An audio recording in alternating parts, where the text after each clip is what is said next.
A very good afternoon, good morning, everybody. This is the morning slot of the fourth day of the presentations. Semester 2 students are making presentations, and today they are going to make their presentations on literary theory and criticism, and they will speak on Indian and Western poetics. Okay. So in this slot, we have the presentations by, let me share a screen to have a look at the list of the students and their topics. So we will have first one by Vachchalata, and she will read on J.C.Ransom, New Criticism, Close Textual Study. Sangita will make presentation on Vakrokti, Nirav on I.A. Richards's two uses of language and four kinds of meaning, Nilay on Carl Jung's theory of archetypes, Nidhi on Riti theory, Nehalba on Northrop the archetypal criticism, Mayuri on Auchitya, Khushboo on Dhvani theory, Jheel on Natyashastra and Indian cinema, and Janvi will speak on Alamkar a theory. You all have submitted your presentations in Google Classroom, and we are going to evaluate you here through a rubric on various parameters. And here are your presentations, which we will keep looking on in Google Classroom also, and we will do a evaluation here. You also have to do peer evaluation of your presentations and self-evaluation also in an online form. So a reminder also that when you have to give your comments to the students, either you can use StreamYard to give your comments, or you can also visit the live streaming of YouTube uh, and give the comments there also. This is the page where all our live streaming videos are embedded, and yeah, these are all the links of the online seminar webinars which we started owing to COVID time, and we got a new way of documenting our presentations on this particular website. So we are continuing the same thing even if we do not have a COVID lockdown. When we started, it was a webinar format, and students were making presentations from their homes. So here in the last column, ninth one is yours, which you are making right now, the presentations. And the previous one are also embedded here. We have completed 3 days of our presentations, and today is the fourth day. And we will have our streaming going on this platform. So it has already started here. So from here also you can access the link of the YouTube to give your comment, and later on when you want to get timestamp also you can visit this website. Okay, so let us start with our first presentation of the day, and Vachchalata, you can now start your presentation.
Is it visible?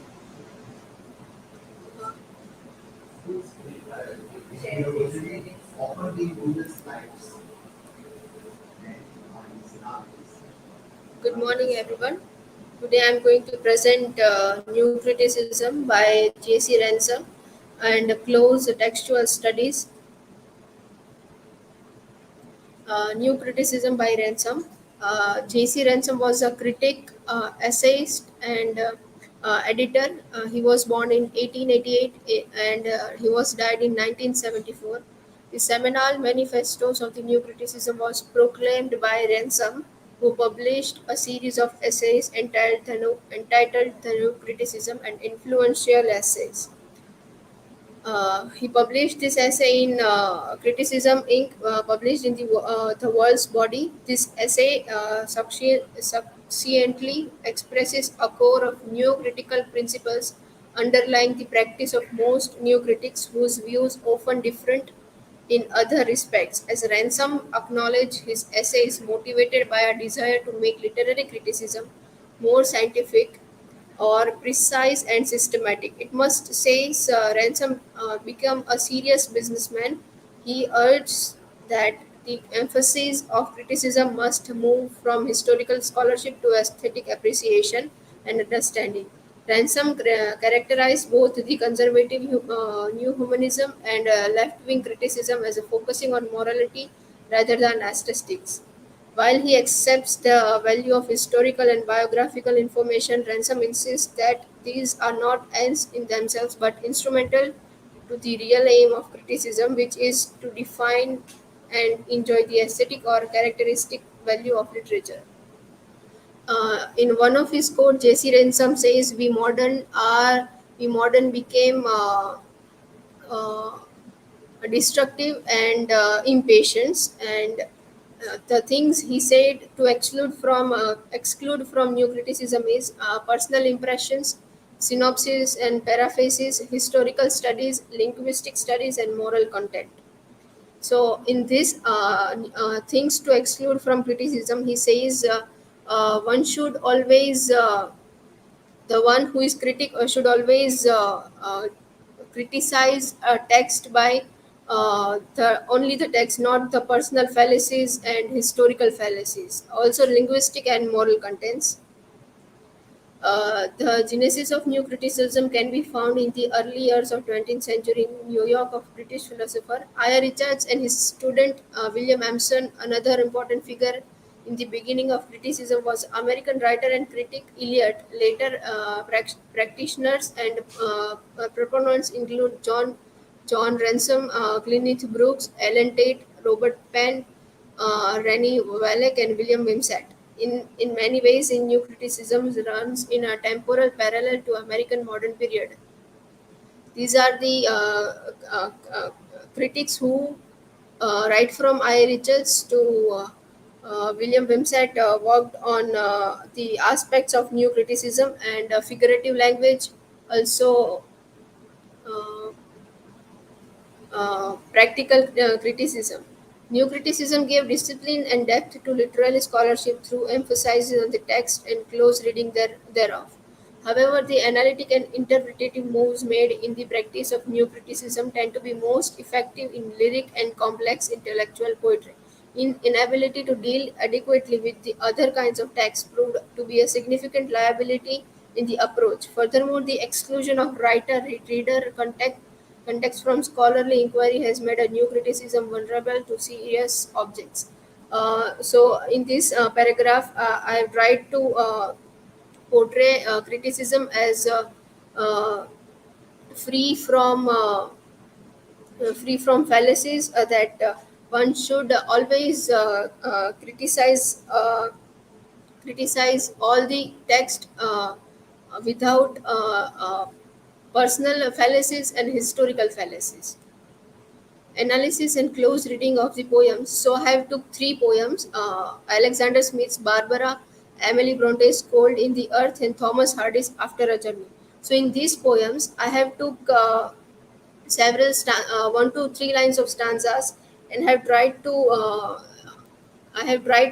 display how the words gives us the imagination and without the historical idea or without the personal information by and summary by poems, how that lines of poem displays the picture in our eyes.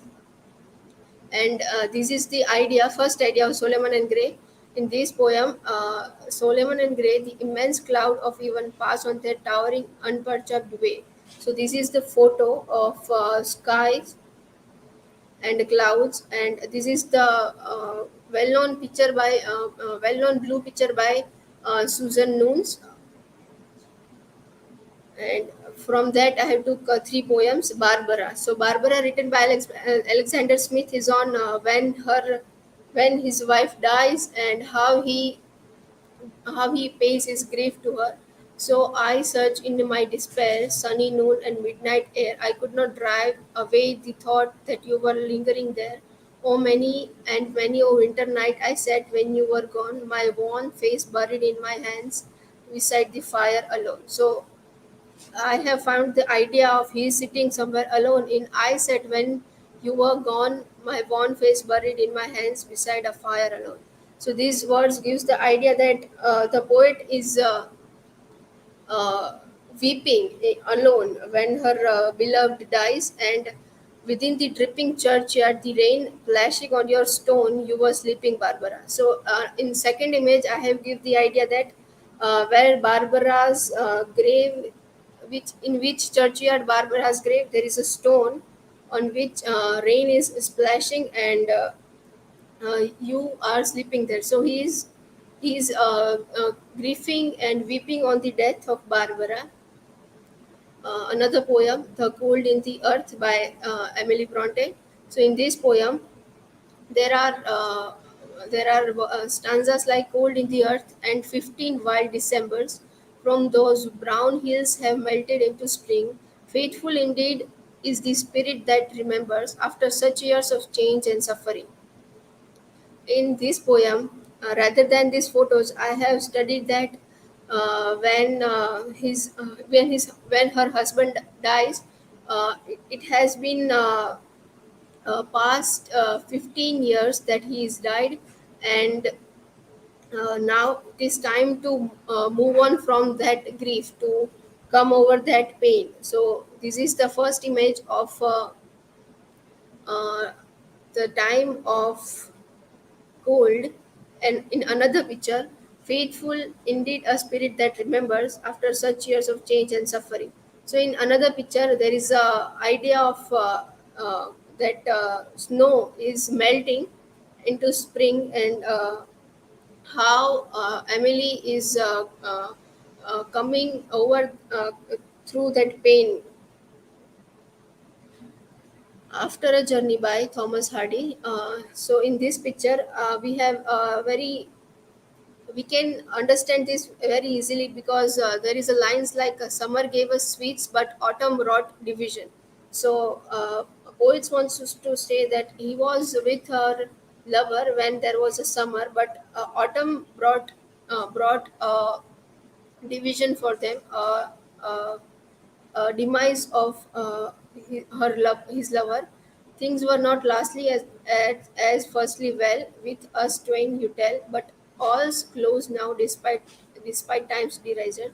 So he says that I didn't know that you are not going to last till I I live in this world. And this picture gives idea that when summer was there, everything was perfect, they were together, but uh, till the autumn come, everything brought them uh, everything took them into a separation. Conclusion of a new criticism. New criticism was came published in 1941, and through 1940s to 1960s. Yeah, this theory focused on text itself. So as I said, this text theory was focusing on text because it was free from historical events, free from personal things, free from linguistics, as it is free from personal and historical fallacy. A question new critics ask about it is what is an overall meaning of the text. So, what is an overall meaning of text is, according to me, what is a text. So what we write without any idea, and we can say, if we write a message to someone, it is called a text. So text is nothing but just an idea. So we should not bring historical events, personal fallacies, and other moral contents. These are my citations. Thank you.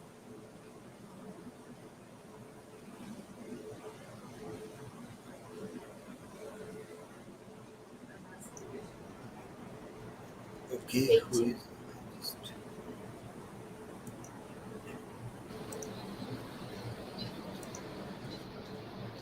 Vachchhalata, can you please elaborate what Ransom meant by excluding linguistic studies in new criticism?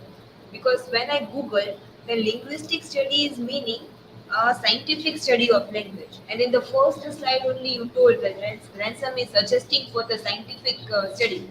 And in the next slide it is that he is asking to exclude the linguistic study. So can you please elaborate?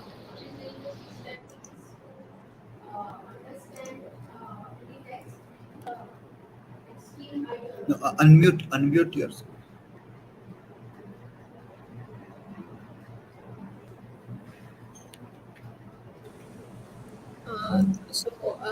Exclude the linguistics is that when we criticize some of the content or text, we should not have any proper idea of that work, so that we can only criticize any work.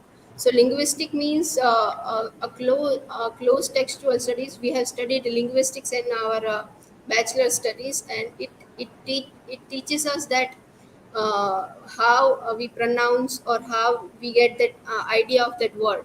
So linguistic studies are excluded from new criticism.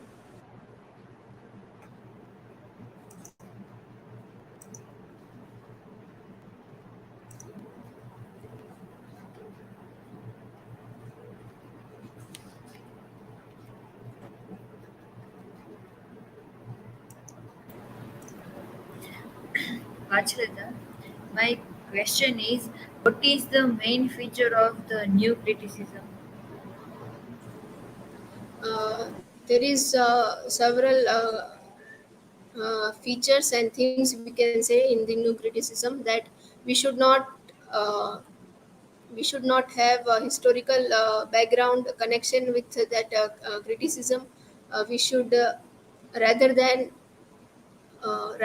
believing and following the moral contents, we should judge that one text with exclusion of all the fallacies. So, main feature of new criticism is to just rely on text only, rather than the other moral contents, historical events, and personal fallacies.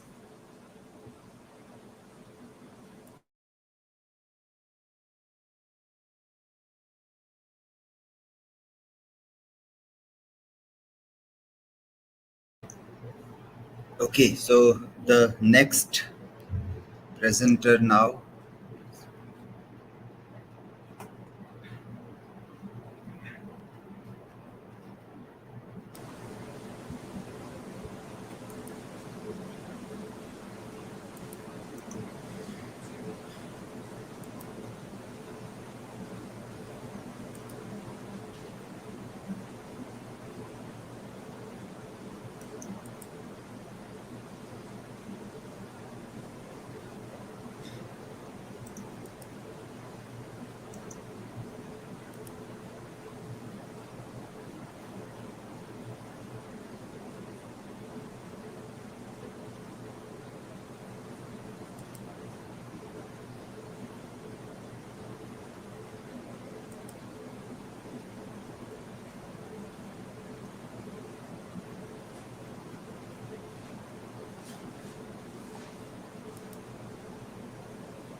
Yes, you can start now. Good morning, everyone. My topic is Vakrokti theory. Vakrokti theory in Indian poetics by Kuntak. This is my information. Vakrokti theory, introduced by Kuntak. Kuntak was an e- e- 11th century poetics who has brilliantly interpreted many concepts used in 20th century criticism. His theory of Vakrokti is a comprehensive one. It means frequentness on obliques of expression. Kuntak defined Vakrokti.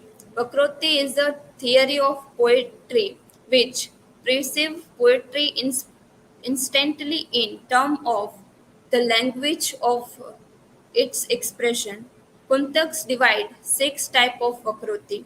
Vakrokti C, the poetics language, language as a language of metaphor and suggestive communication. Kuntak defines the Vakroti as the both word and meaning marked by the artist's turn of speech. In this book, Vakroti Jivitan, this is the sixth part of Vakroti. Phonetic figurativeness is a Varna Vyas Vakrata. Christian figurativeness is a Pad Pradhan Vakrata.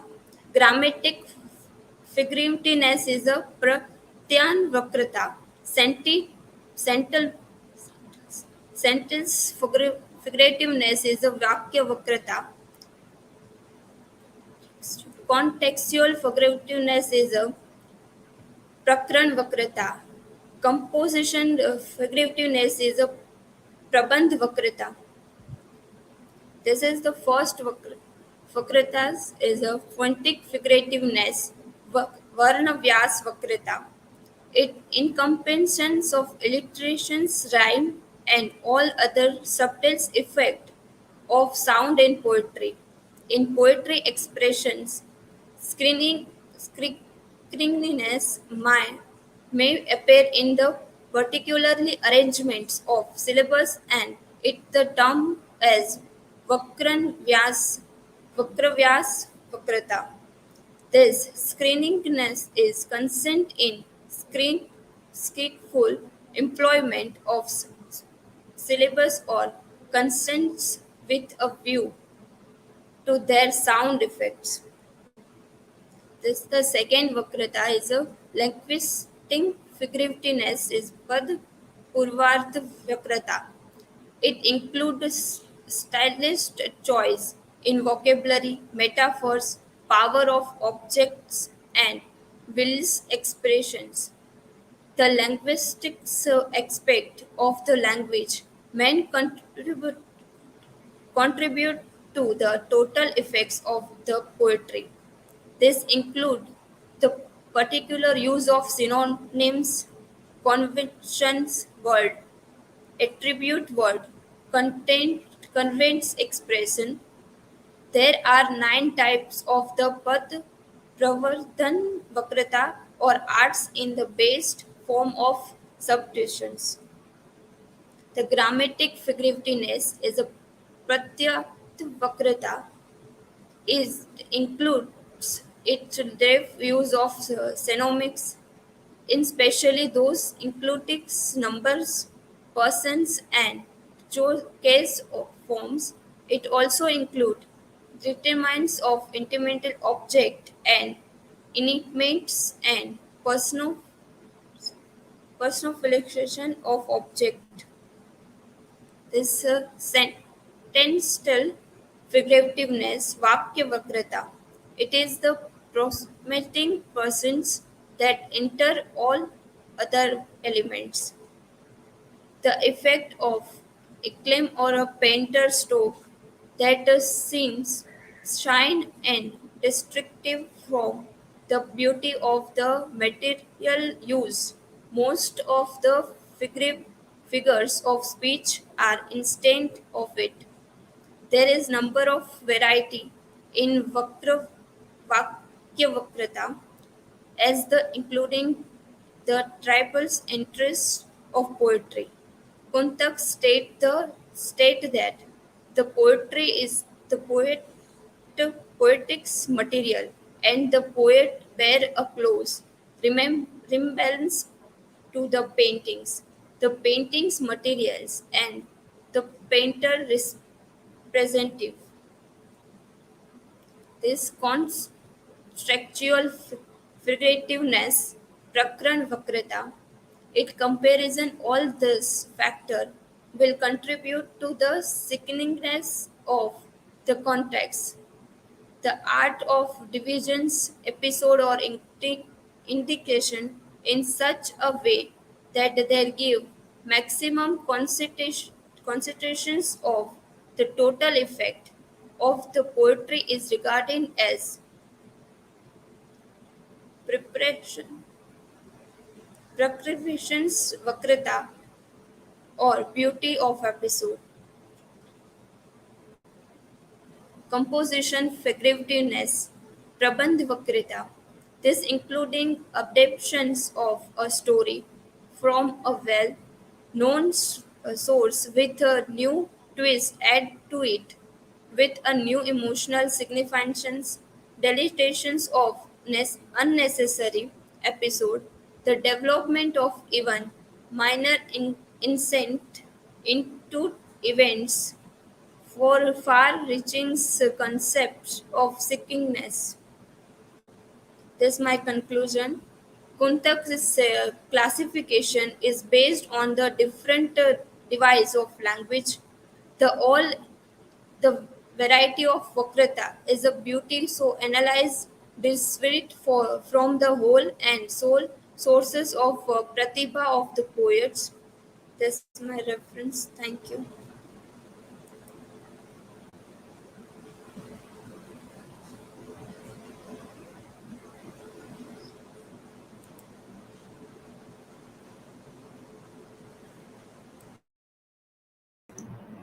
Yes, questions from.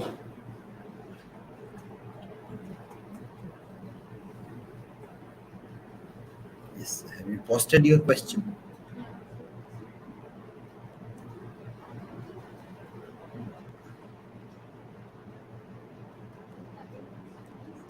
Just a minute. Let it get full screen. Yeah.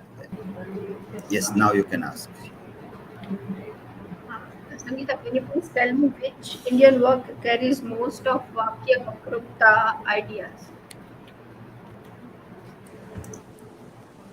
The Indian works carry of most Vakya Vakrata is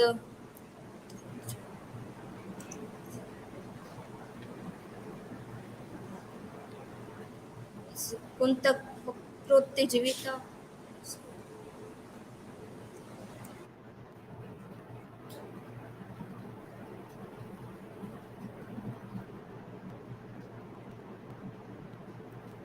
Okay, who is next then?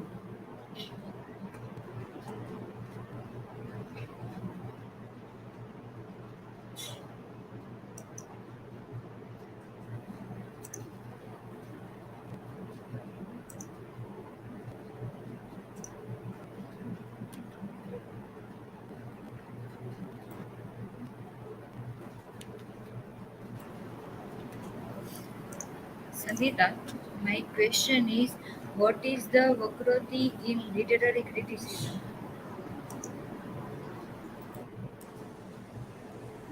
Vakroti and literary criticism is a sixth type of Vakroti in criticism.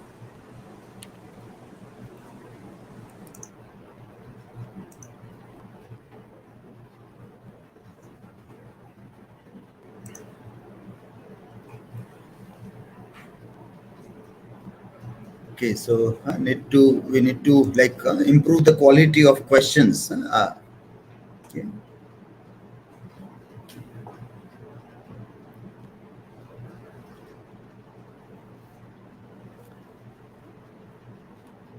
Because that is Janvi asked the question, but that is what she presented.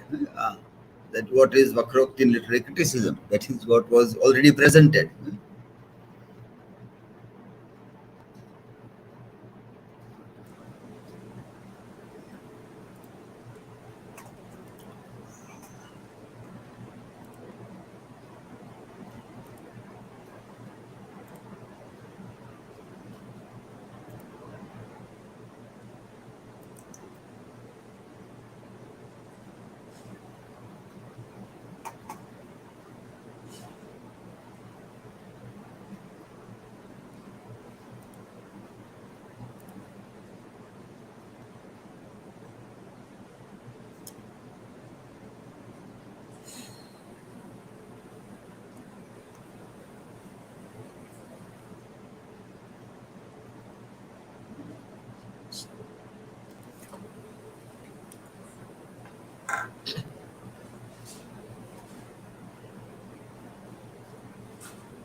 Yes, you can Okay, start now.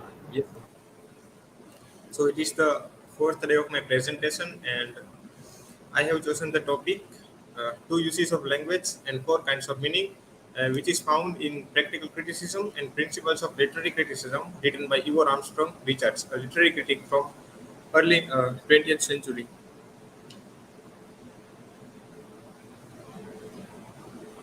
So it is the introductory slide, and here I have pinpointed some information about the author and and his famous book Practical Criticism. So first of all, we will have some introduction here. Ivor Armstrong Richards, he was a poet, dramatist, speculative philosopher. So here philosophy matters to us, and psychologist and semanticist. He is among the first of 20th century critics to bring to English criticism a scientific precision and objectivity. So objectivity is what we have J.C.Ransom that he told Vachchalata presented that we should be free from personal bias, a historical.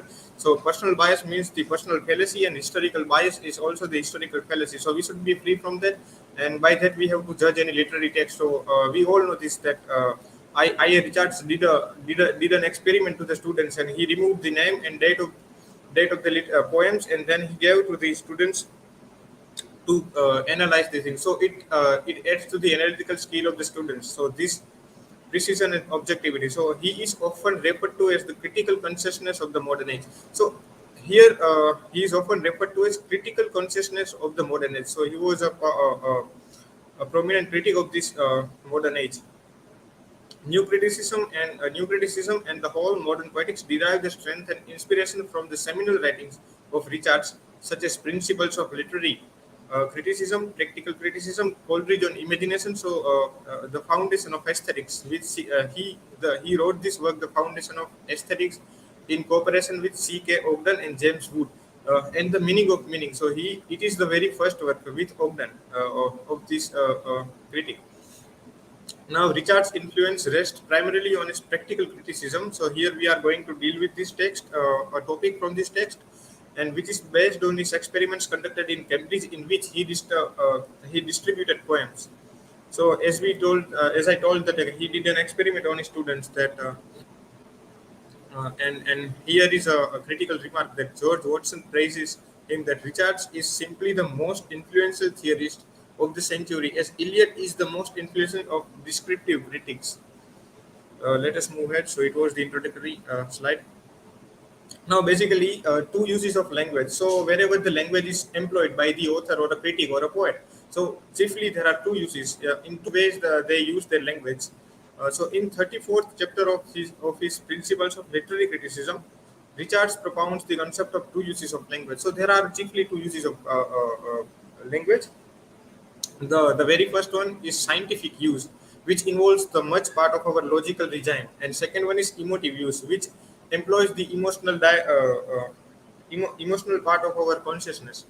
So what is there in scientific use? So the use of words recall to objects. So it is factual data. If you want to provide factual data or some kind of reference, then you use the scientific use of words or language. And what is there in emotive use? So the use of words which evoke emotions. So whatever the phrases or words or any kind of sentential figures are used to evoke emotions in the readers or this listeners psyche, it is called this emotive use of language. So it is the basic thing of the use of any language. And we remember this 1984, this use of language by this dictator, and provides what is this second characteristic is that provides factual data and information. So as we told, it deals with the logic or informative aspect of the human being. So it provides factual data and information. Now what does this emotive use do? Provides sentimental approach towards literary text. So if you want to connect with any literary text, or you want your readers to connect with the logic or factual data, or you want to provide with them with such things, then you will use this scientific use or scientific use of language. And if you want your readers to reflect on emotionally, or you want to arouse any kind of emotions, then you will use this emotive use. Now here in scientific use, what happens that does the over literal reading of literary text. So it sometimes it becomes over literal, so more than necessary applying logic. So now and here in emotive use, it focuses on the emotive production. So here you will find that you will analyze the any literary text based on your logic, that how far this far this reached this parameter of any ideal novel or poem or whatever. But here you will see how is it succeeded to produce emotion in the reader or listeners. Now here scientific use appeals to logical and comprehensive aspect of literary text. So here logic is predominant, and here appeals readers emotional side by sentimental situational settings. So what is this sentimental situational setting? So a poet or a author will kind of write in a way that provides a set of these sentimental situations. He will put these sentimental situations by emotive use of language to arouse emotions in the psyche of readers. Now, here this scientific use is chiefly used in prose, essays, and journals, as we have this Jonathan Swift, all the things. So they are very logical and they are very bitter in the scientific use of the language. And emotive use, as we have Wordsworth and all the things, Robert Burns, they are using this, and it is chiefly used in more poetry than fictional or novel. So sometimes we find it is in fiction or novel. So here, for example, I have taken an example from the poetry written by William Wordsworth. In order to delineate the concept mentioned, let us take William Wordsworth's famous poem "My Heart Leaps Up" to apply scientific and emotive reading. So how both the ways we can read this poem? It is very short poem. That first I will peruse through the poem. It is that my heart leaps up when I behold a rainbow in the sky. So was it when my life began. So is it now. I am a man. So be it when I shall grow old or let me die, the child is father of the man, and I could wish my days to be bound each by natural piety. Now, by doing scientific reading, we find that if one, especially poet, beholds a natural phenomenon like rainbow in the sky, if his or her heart leaps up, the person would be dead. Really, the heart will not leap up. Really, so it is the figurative use or emotive use of the language here. So we are doing scientific reading, though, so we can say the heart if leaps up, then the person would be dead. Another misunderstanding can happen in the lines. The child is father of the man. So generally, nobody will accept the how can a child be the father of the man? Why? Because it is hard to believe that how an unexperienced child can be the father of a grown man. But to read between the lines. Now we are doing this emotive reading of this text. Reading between the lines, readers are expected to develop insight which is not possible in scientific reading.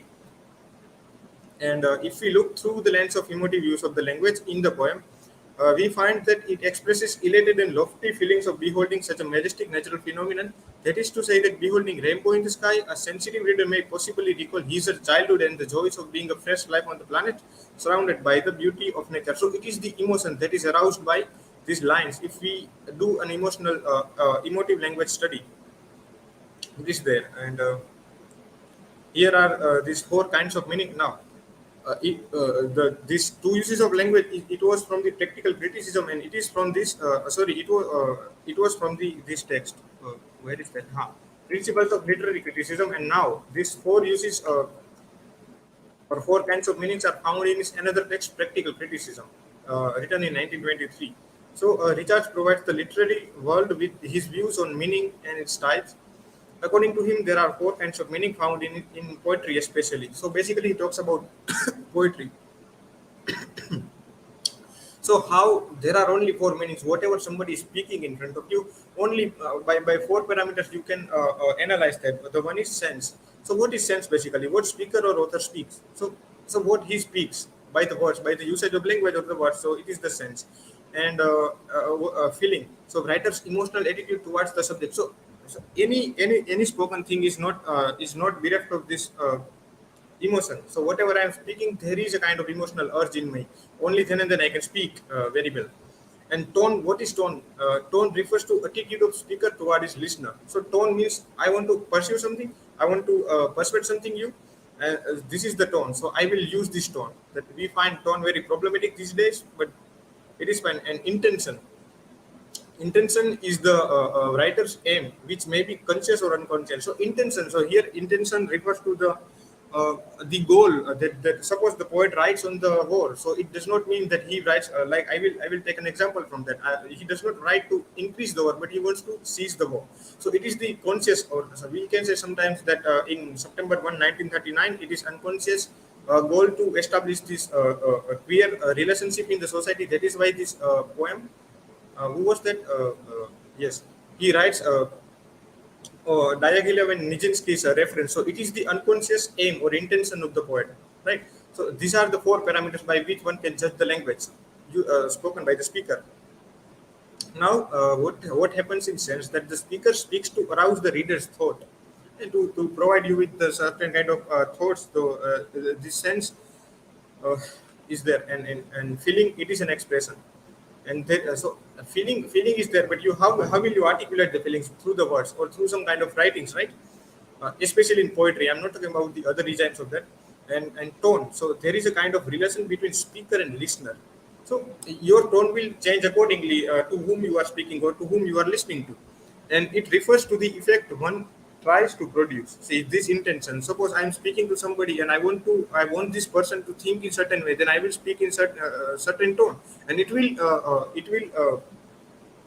be my intention or conscious or unconscious intention. This language is not poetic. Now, sense, it is not a language of poets. And feeling, this very language is emotive, poetic, and literary as well. Tone, since speaker is aware of his relationship with language and with the listener, he changes the level of words as the level of audience changes. So as I told you that who is your audience, so it is very much helpful while we are going to give a kind of seminar. And suppose your teacher is PhD and you are just this kindergarten child, then your teacher will not say you the philosophy, he will teach you ABCD. So it is the tone or it is the perspective of a speaker. And now intention, this purpose modifies the expression. So accordingly your intention, your purpose of speaking, the tone, feeling and sense will be modified. Okay, my purpose is to mend this thing, then I will speak in such a tone according to the speaker that I can derive the desired goals. And it is directs the hearers this sense. What does sense do? That directs the hearer's attraction upon some state of affairs. So there is a kind of event. If you want to express, then you will express this, and it is the basic sense and feeling. So only rhyme and meter cannot make poetry to be a good. Emotion is equally important. So suppose I am speaking like a machine here in front of you, then there will be no effect upon yourself or your psyche. Then I will have to use emotion. So emotion is somebody is saying that emotion is energy in motion. So E stands for, it is not so though, but E stands for energy. So energy in motion. In which motion? In motion of you are speaking. So if you have your psyche with full of emotion, and if you want to express this, your expression will be changed than the ordinary things. So it means tone varies from listener to listener. Suppose we can take example from that. Uh, for example, Julius Caesar, he's talking to the people of Rome. He will be very kind of polite, but he while he talks to his wife Calpurnia, perhaps, then he says, despite warned by his wife that there is some kind of portent, you don't go to the meeting. Then this Caesar says, Caesar and fear both are born on the same day, and I am more older than the fear, and fear fears of me, he speaks. So it is the tone. His tone changes from being polite to the being very rude or very egoistic person. Now, so And last one, intention. The emphasis shapes the arrangement to draw attention to something of importance. So intention basically, the man takes no step without any intention. So I spoke it before in my previous season of presentation that whatever we are doing, there is a kind of urge of our intention. So intention forms our sense, feeling, and tone. And tone will be formed by who we are speaking to, right? And feeling is what we want to speak. How is it very vibrate within us, and sense, it is the basic use of words. Now let us move ahead. So I have taken this poem on being asked for a war poem to judge accordingly.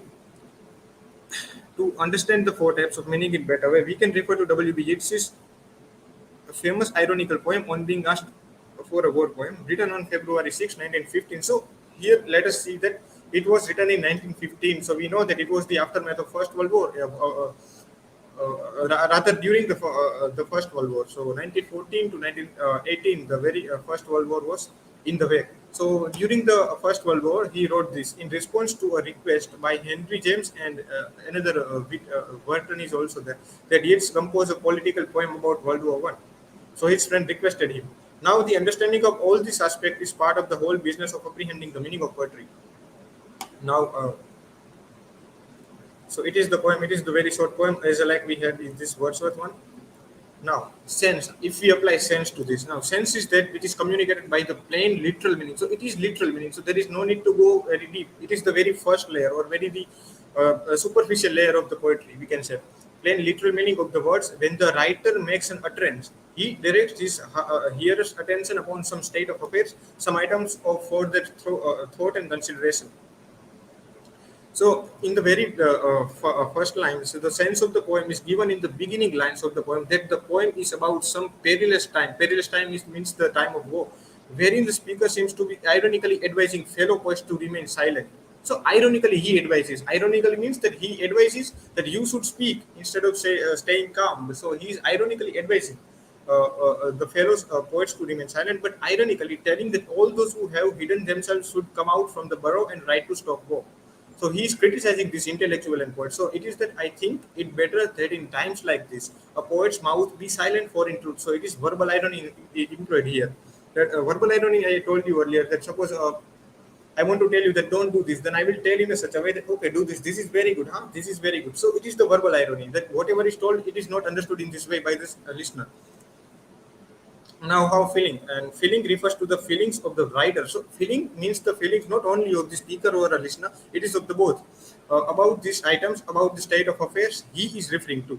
He has an attitude towards it. So, we can say that a writer or a listener or reader, we can say, or interest some personal flavor or coloring of it. And he uses language to express these feelings.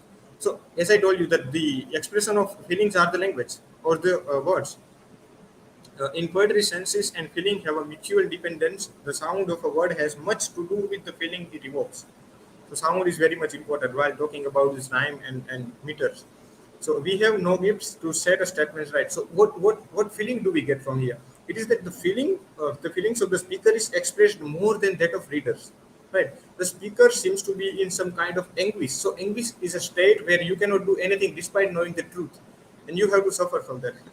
That despite knowing the truth, he is unable to speak and persuade the warmonger rulers or leaders to seize the war. So we have no gift to set a statements right. So they cannot persuade this kind of warmonger leaders. So it is that feeling. So the feeling of anguish is expressed here, we can say, of the poet by stating this line. And now coming down to tone. Tone means the attitude of the writer towards his reader. So tone, as we say, who is our audience? Accordingly, our tone will change. So it is our attitude towards the readers or listeners. That is why we change our tone. The writer or the speaker chooses and arranges the words differently as his audience. Whereas, as I told you, that if your professor is PhD, then he will not tell you. If you are a school child, he will not tell you that okay, this philosopher has told this, and it is because it is hard to understand by the children.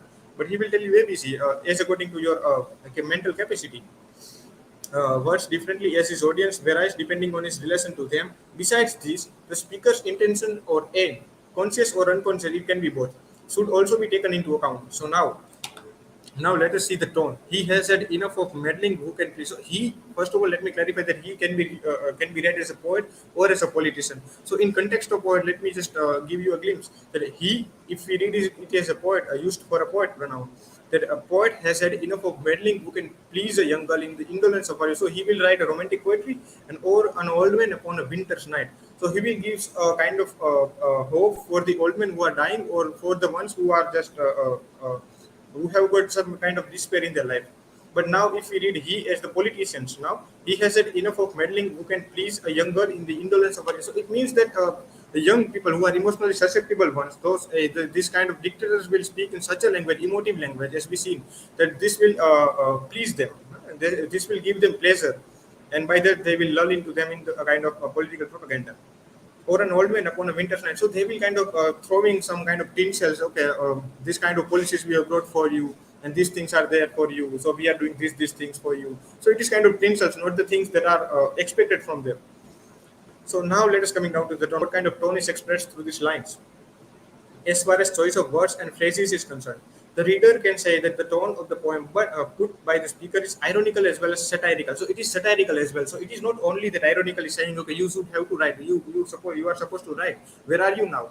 So it is that satirical as well. As discussed earlier, as we told earlier, towards the so-called intellectuals who have shut their mouths up in the wartime, during which they are more expected than others to write an attempt to seize war.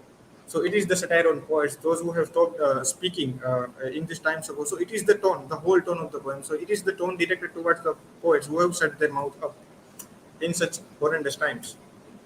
Now this for intention. So intention, it is the very basic thing from out of which everything emerges, our sense and all the things. So intention refers to the effect one tries to produce.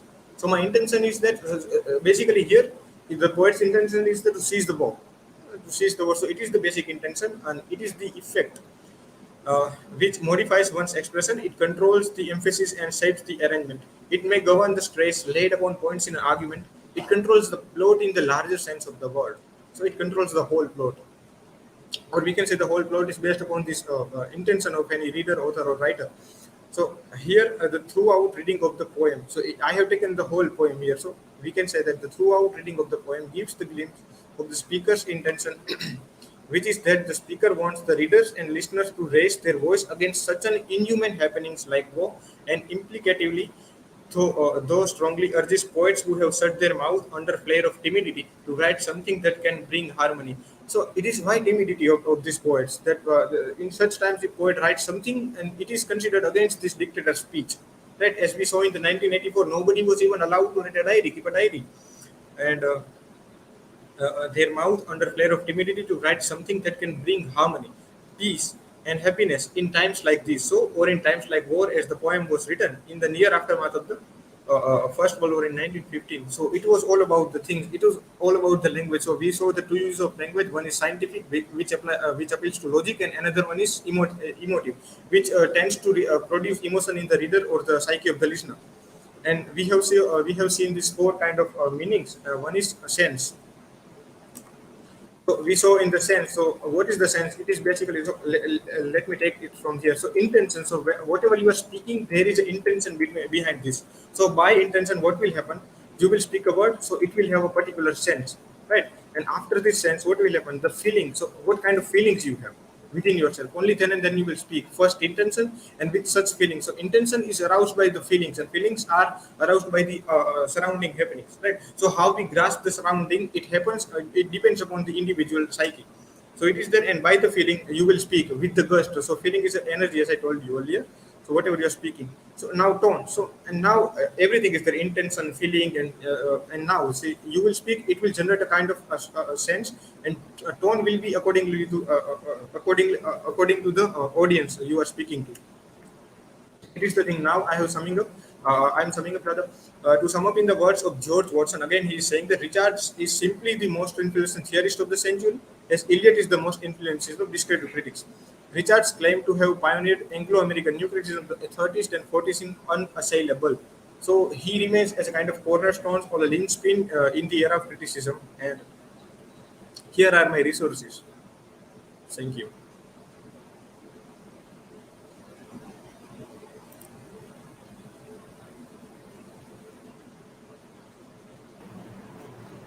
Okay, so questions. Who is asking? Vachchalata is asking.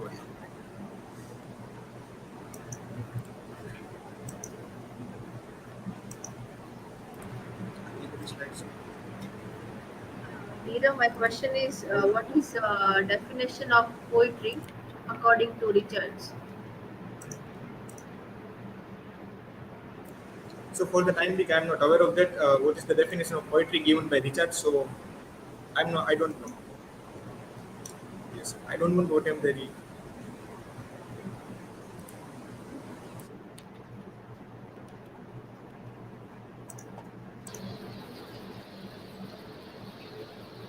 So my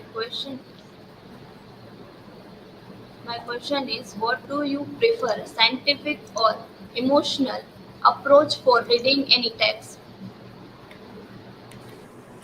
So as far as preference of these two uses of language is concerned, so we should do both in order to gain better result out of that, right? So both are necessary for that. We cannot say if you want to function in the world, you will have to function with your logic or with your emotions. No, both are needed, but in a balanced kind of condition, right? So as we have this, who is that? Freud, Sigmund Freud, he told that giving free vent to your emotion, it will lead you. Yeah, he at some point he's right, but we have to just balance all the things. Only then we can sail through the ocean of world. Now, any other questions? Okay, thank you.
Hello, my topic for today is Jungian theory of archetypes. These are my information. So, what are archetypes? According to Carl Jung, archetypes are inherited potentials that are actualized when they enter consciousness as image or manifest in a behavior on interaction with the outside world. In literary criticism, the term archetype denotes a narrative design pattern of action, character types, theme, and image, which recurs in a wide variety of work of literature, as well as in myths, dreams, and even social ritual, such as recurrent item are often claimed to be the result of element and universal patterns in the human psyche whose effective embodiment in literary work evokes profound response from the attentive reader because he or she shares the psychic archetype expressed by the author. Archetypes in literature. Archetypal literary criticism is a type of analytical theory that interprets a text by focusing on recurring myths, archetypes. In narrative, symbol, image, and characters type in literary works as an acknowledged form of literary criticism. It dates back to 1934 when classical scholar Botkin published archetypal pattern in poetry. Botkin was the first who applied Jung's theory about collective unconscious archetype and primordial image to literature, but Northrop purely theorized archetypal criticism in literary terms. For Fry, literary archetypes play an essential role in refashioning the material universe into alternative verbal universe that is humanly intelligent and viable. because it is adapt to essential human needs and concerns. While Fraser's work deal with mythologies and archetypes, archetypes in material terms, the work Carl Gustav Jung, the switchborn founder and analytical psychology is, in contrast, immaterial in its focus. Jung's work theorized about myths and archetypes in relation to unconscious, an inaccessible part of mind. From Jungian perspective, myths are culturally elaborated representations of contents of the deepest recess of the human psyche, the world of archetypes. Jung's four major archetypes are well. Jung believed that there are many archetypes. He gave total 12 archetypes, but all, he will give most important role to the only four archetypes, and these are the he divided unconscious into three realms. That is ego, that reflects the conscious mind. Second is personal unconscious, which is unique to each of us. It contains suppressed memories.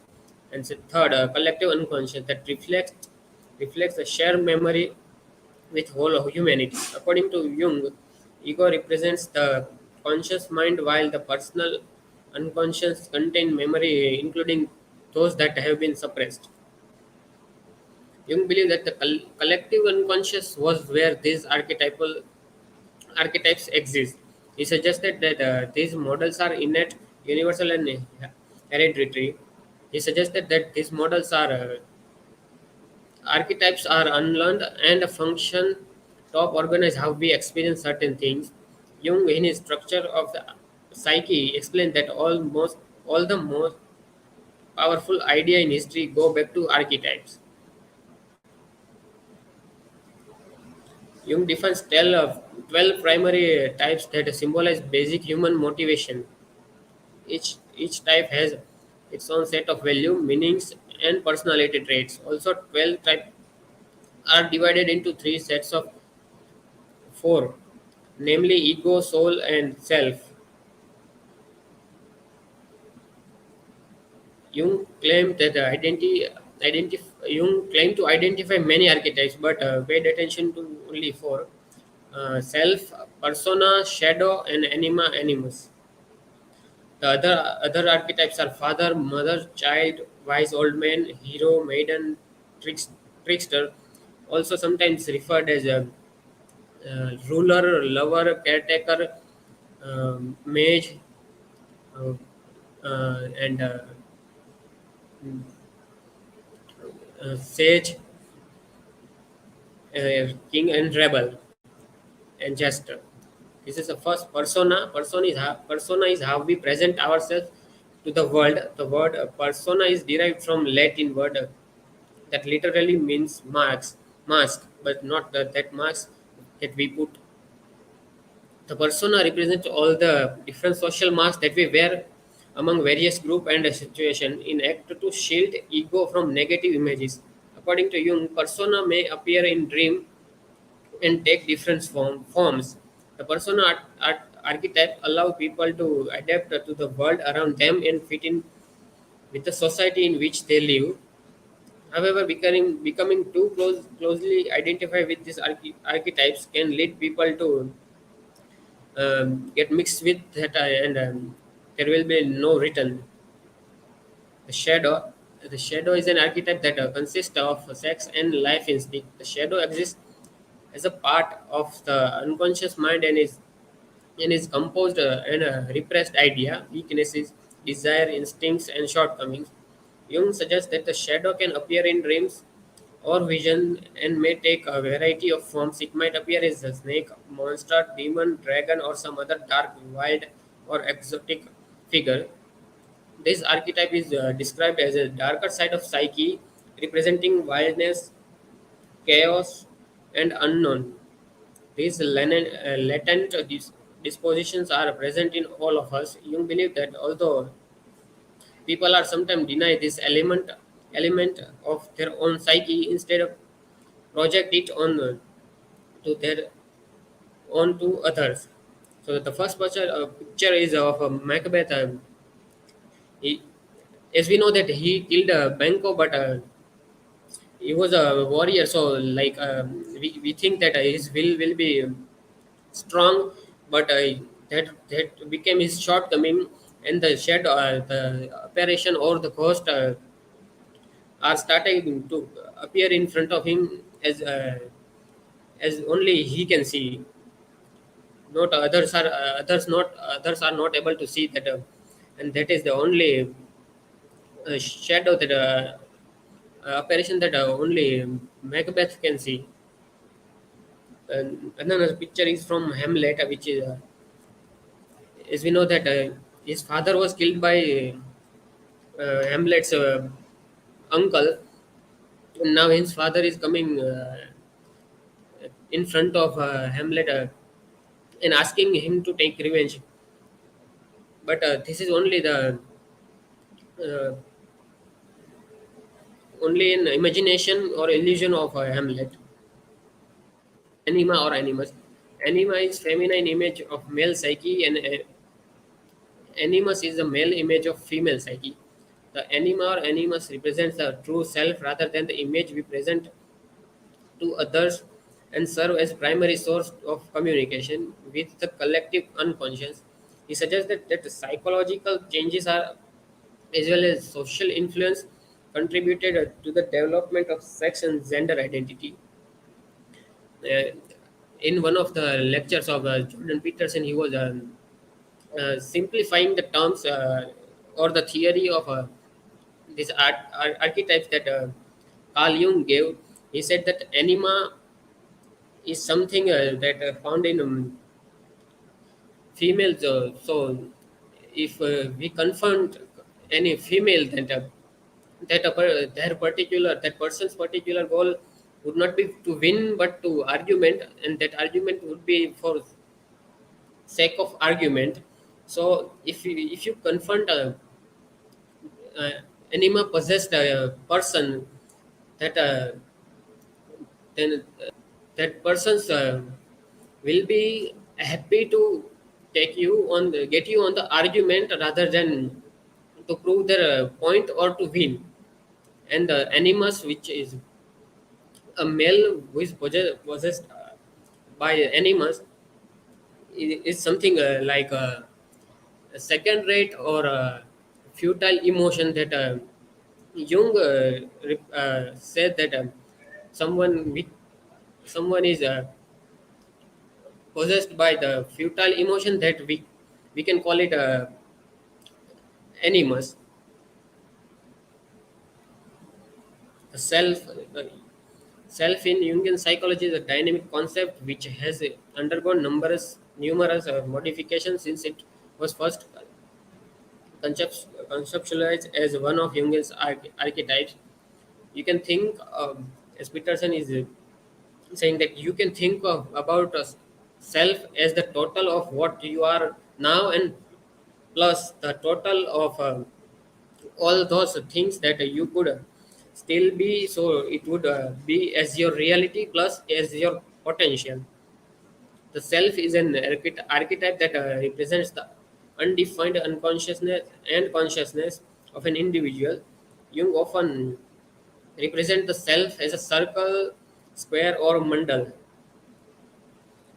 To conclude, in short, these are archetypes or Jung conceptualize our psyche as a place that it is a place that can store many such things as archetypes or personality. In many psychologists, Jung regarded that psyche is a loose collection of partially integrated personalities. These are the works. Thank you.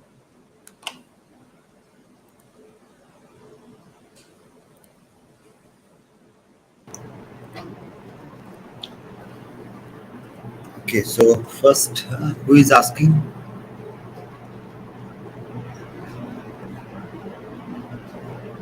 Okay, Sangita. question is, what is importance of archetypals in criticism of literature?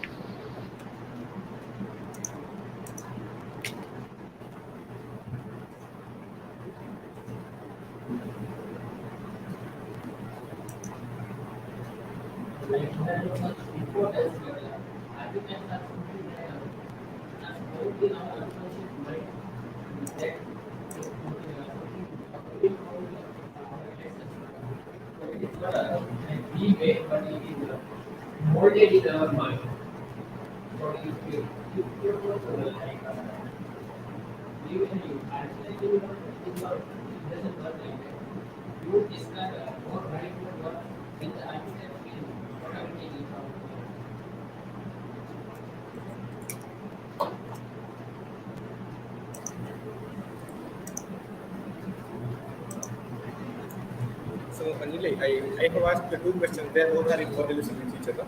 But my question is that can you find any recurrent archetype suggestive to sorrow from any literary text or film?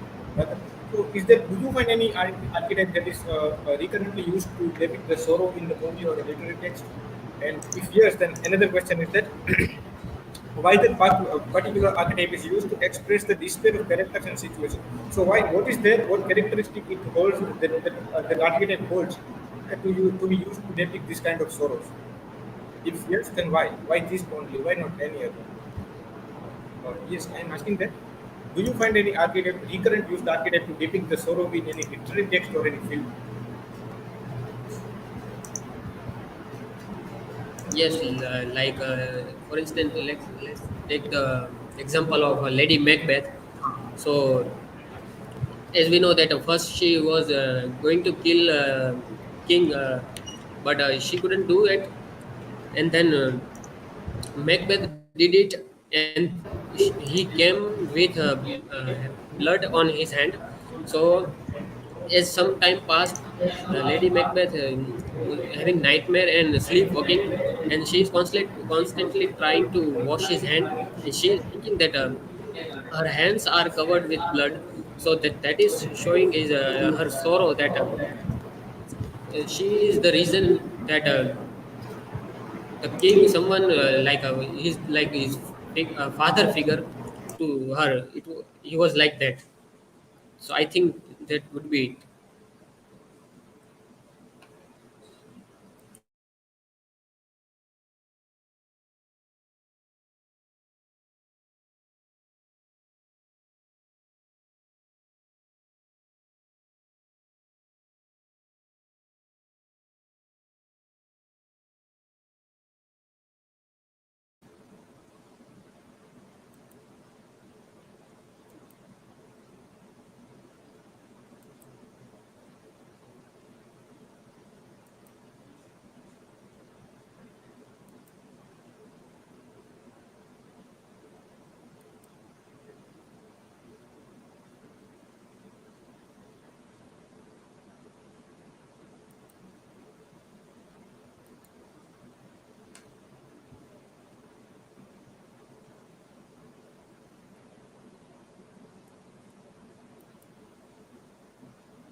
It's visible. Today, today is a hello everyone. I am Nidhi. Today is the fourth day of presentation. Today is my presentation topic is a Riti theory. Riti theory by Vamana in Indian poetics. This is my personal information. Introduction. The word Indian poetics is used in the context of Sanskrit poetics, like Aristotle poetics. Indian poetics focus mainly on drama. In Indian poetics, there are very several schools like Rasa, Alankar, Riti, Dhvani, Vakrokti, and Auchitya. Acharya Vamana used the proper of Riti theory and declared the Riti to be a soul of poetry. He was the first poetician who preserved clearly and started categorically on the different of the kavya as a literary passion was beauty. The element of the poetics are used and follow Kavya, Kavya Stupa, nature of poetry, cause of poetry, definition of poetry, various classes of poetry, and purpose of poetry like Shabda Sakti, Gunibhut, Rasa, Guna, Riti, Alankara, Dosha, and Natya.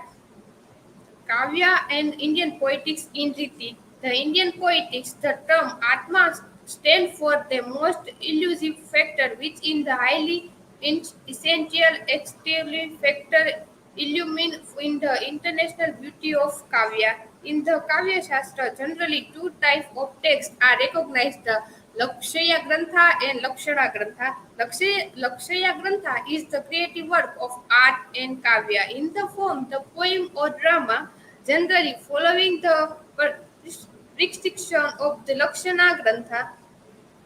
Various thinkers of view on the Riti, various thinkers and writers of the Lakshana Grantha over a long period, we have put forward several theories based on their concept of the essential core, the heart of the soul of Kavya, while the author like Ramaha, Dandi, Subudhu, and Rudra focus on the Alankara, Vaman emphasize the concept of Riti, and the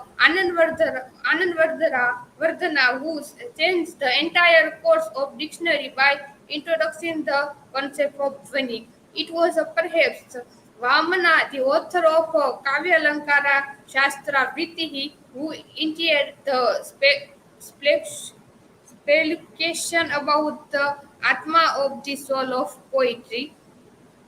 Vamana's view on Riti holds that Vamana was the first used the term Atma explicitly. The notion of the spirit of the inner being of Kavya were mentioned by the clear scholars to thought rather vulgarly. Vamana called the first section Alankara of his work Sharita Adhikaram, reflection of the body of Kavya. After discussion the component the Kavya body, Vamana looks into those aspects that cannot be reduced to physical element. For Vamana, that formless intimate essence of Kavya is Riti. Then Vamana said the essence of Kavya is Riti. He said Riti Atma Kavyasya.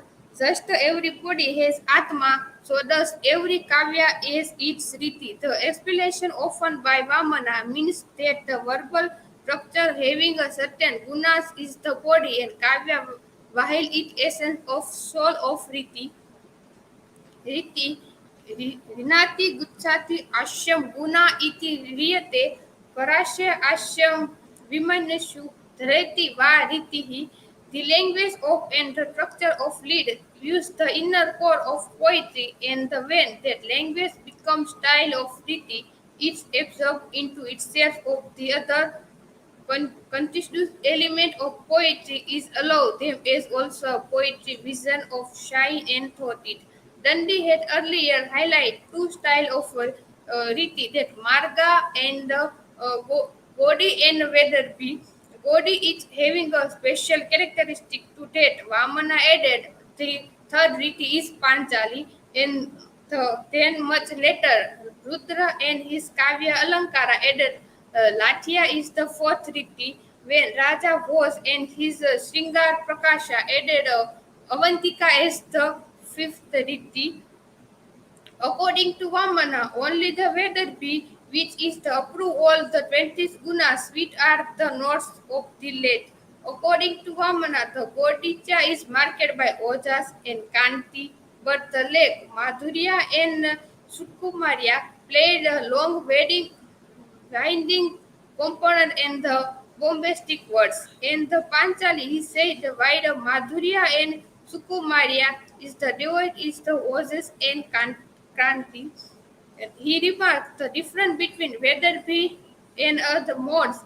It is the analogous to the difference between slighted ahead the jute fiber. Therefore, Guna and Nitya, because they are related to the soul of poetry, called Riti, and Alankara are Auchitya, because they are related to body of poetry, namely Shabda and Artha. Shabda and Artha too is the other types of Riti.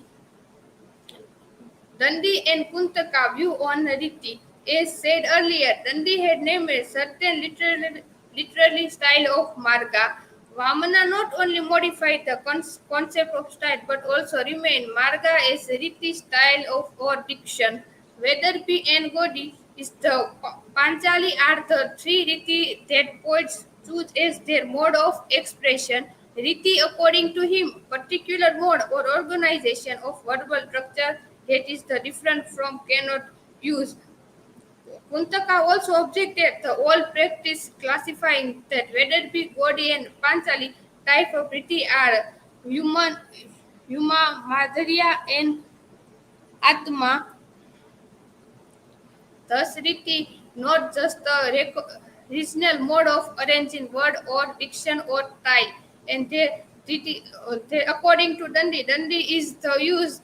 Dundee is the first person who come in the school of Riti, but he is the not like Riti much better than Guna because Guna and Riti are more similar. And according to Kuntaka, the Riti means Riti means a simple character of the poetry. Conclusion. Professor S.K. Day explainer in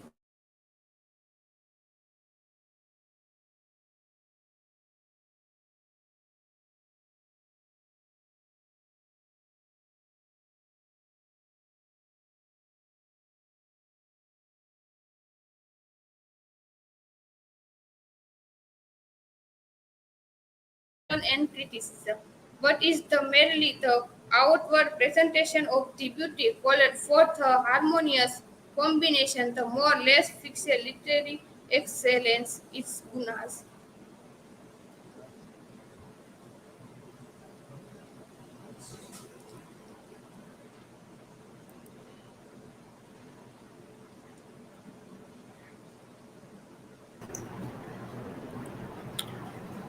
Okay, questions from.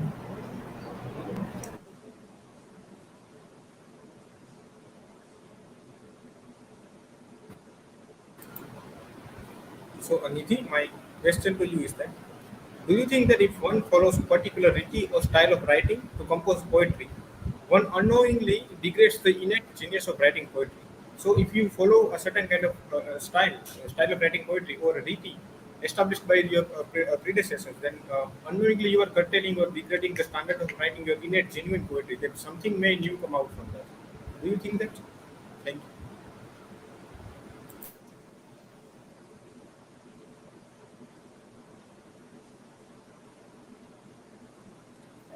Yes, I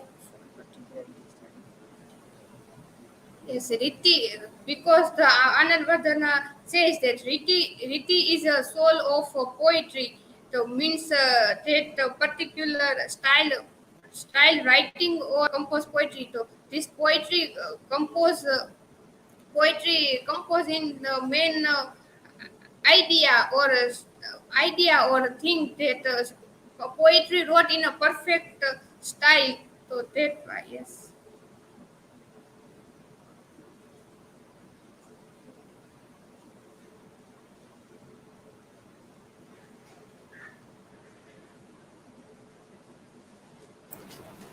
So, Nidhi, my question is why Riti is considered the soul of poetry? Like Aristotle is saying that the plot is the soul of uh, play. So, why Riti is considered poetry in Indian poetics?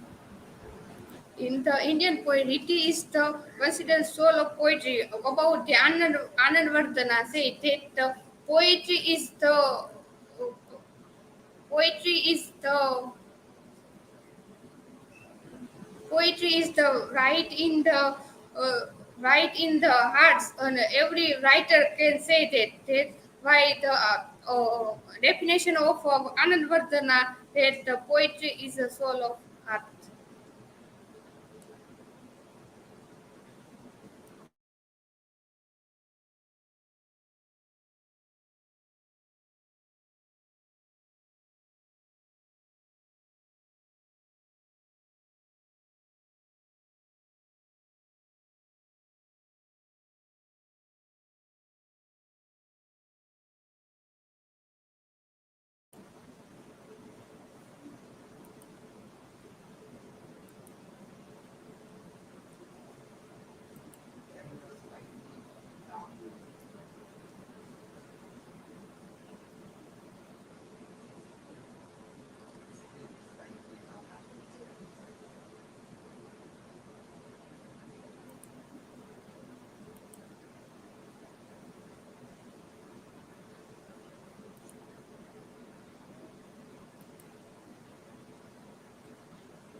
Hello everyone, my name is Nehalba Gohil. Today's my topic is not for price, the article criticism. Introduction. Born in Sherbrooke, Canada on 14 July 1912, born in Quebec but raised in New Brunswick, prior studies of Toronto and Victorian University. Canadian literature scholar, he was a Canadian literary critic and literary theorist, considered one of the most influential of the 20th century, who is the Northrop Prize. He was the ordained of the Ministry of the United Church of Canada and the study at Oxford before retiring. One of the most recognized authors of literary criticism worldwide, Northrop prior studied at both the University of Toronto and Oxford. What is the archetype? A very typical example of the certain person or thing, an original which has been imitated, a prototype mythology. In Jungian theory, a primitive mental image inherited from the earliest human and supposed to be present in the collective unconscious. Other meaning, there are different meaning on archetype criticism. An image of symbols that is used repeatedly in art or literature. The archetype criticism means identify patterns of action, characters, type, and the themes in literary as well as in myth, dream, and social rituals. For phrase, spring, summer, autumn, winter, the downspring and the birth, myth of the hero of revival and the resurrection, the creation, and the because of the fortress are a cycle of the defeat of the power of darkness, winter, and death. Symbol subordinate characters, the father and the mother, the archetype of the romance and the most of the rhapsodic poetry, the Janet summer and marriage. Myths are the apotheosis of the sacred marriage and the entering into paradise. Subordinate characters, the companion and the rebirth, the archetype comedy, pastoral and ideal, the sunset, autumn and the death, Myth of fall of the dying god of sacrifice of the isolate of the hero. Subordinate characters of the child and the sire. The archetype of the tragedy and elegy. The darkness, winter and the dissolution. The myth of this power, myth of flutes, and the return of the castle and of the defeat of the hero. Subordinate characters, the Oger and the witch. The archetype of the satire. The quest of the assimilate and the archer. Thank you.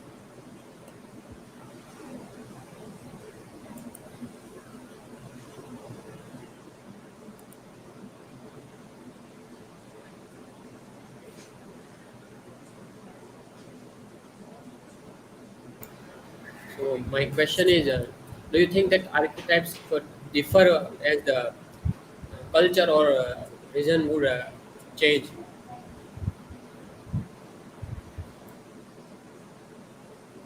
You think that archetypes could differ or changes accordingly according to the region or culture?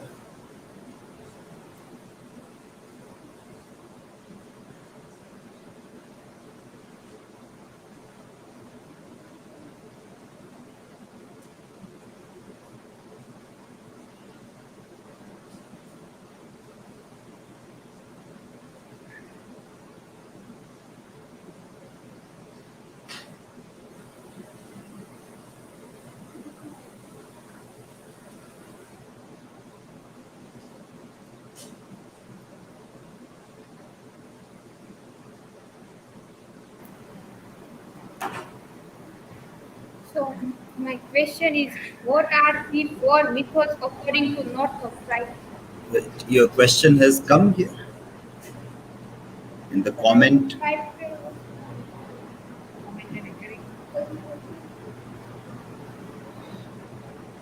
Have you typed your question? Yes. It has yet not come here. Okay.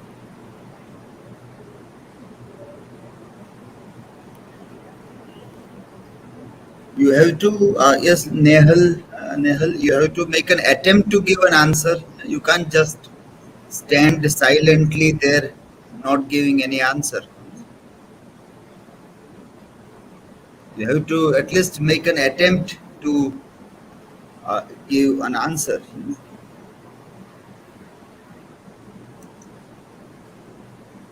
Yes, your question has yet not come. Yeah.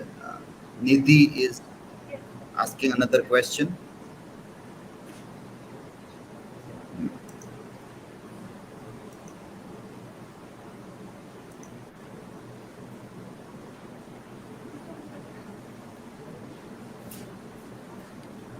So my question is, what are the four mythos according to Northrop, right?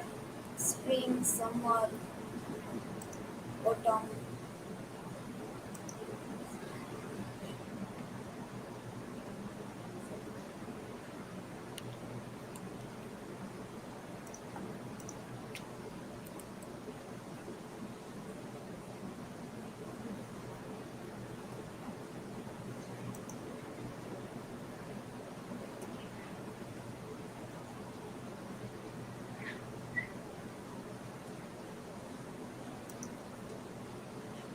Hello everyone.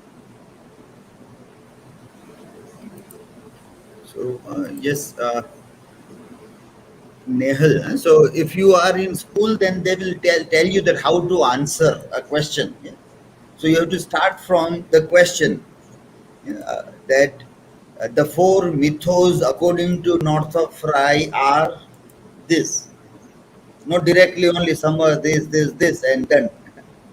So, what is that proper way of answering, which is normally taught in schools?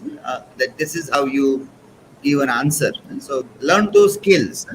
All those skills are to be learned, and everybody also. Otherwise, you will learn from Nehalba how to give answers rather than the another way.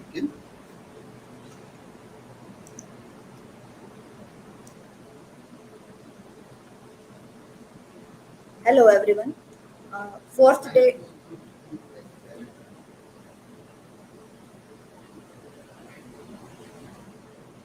Okay, sir. literary theory and criticism, and Indian aesthetic.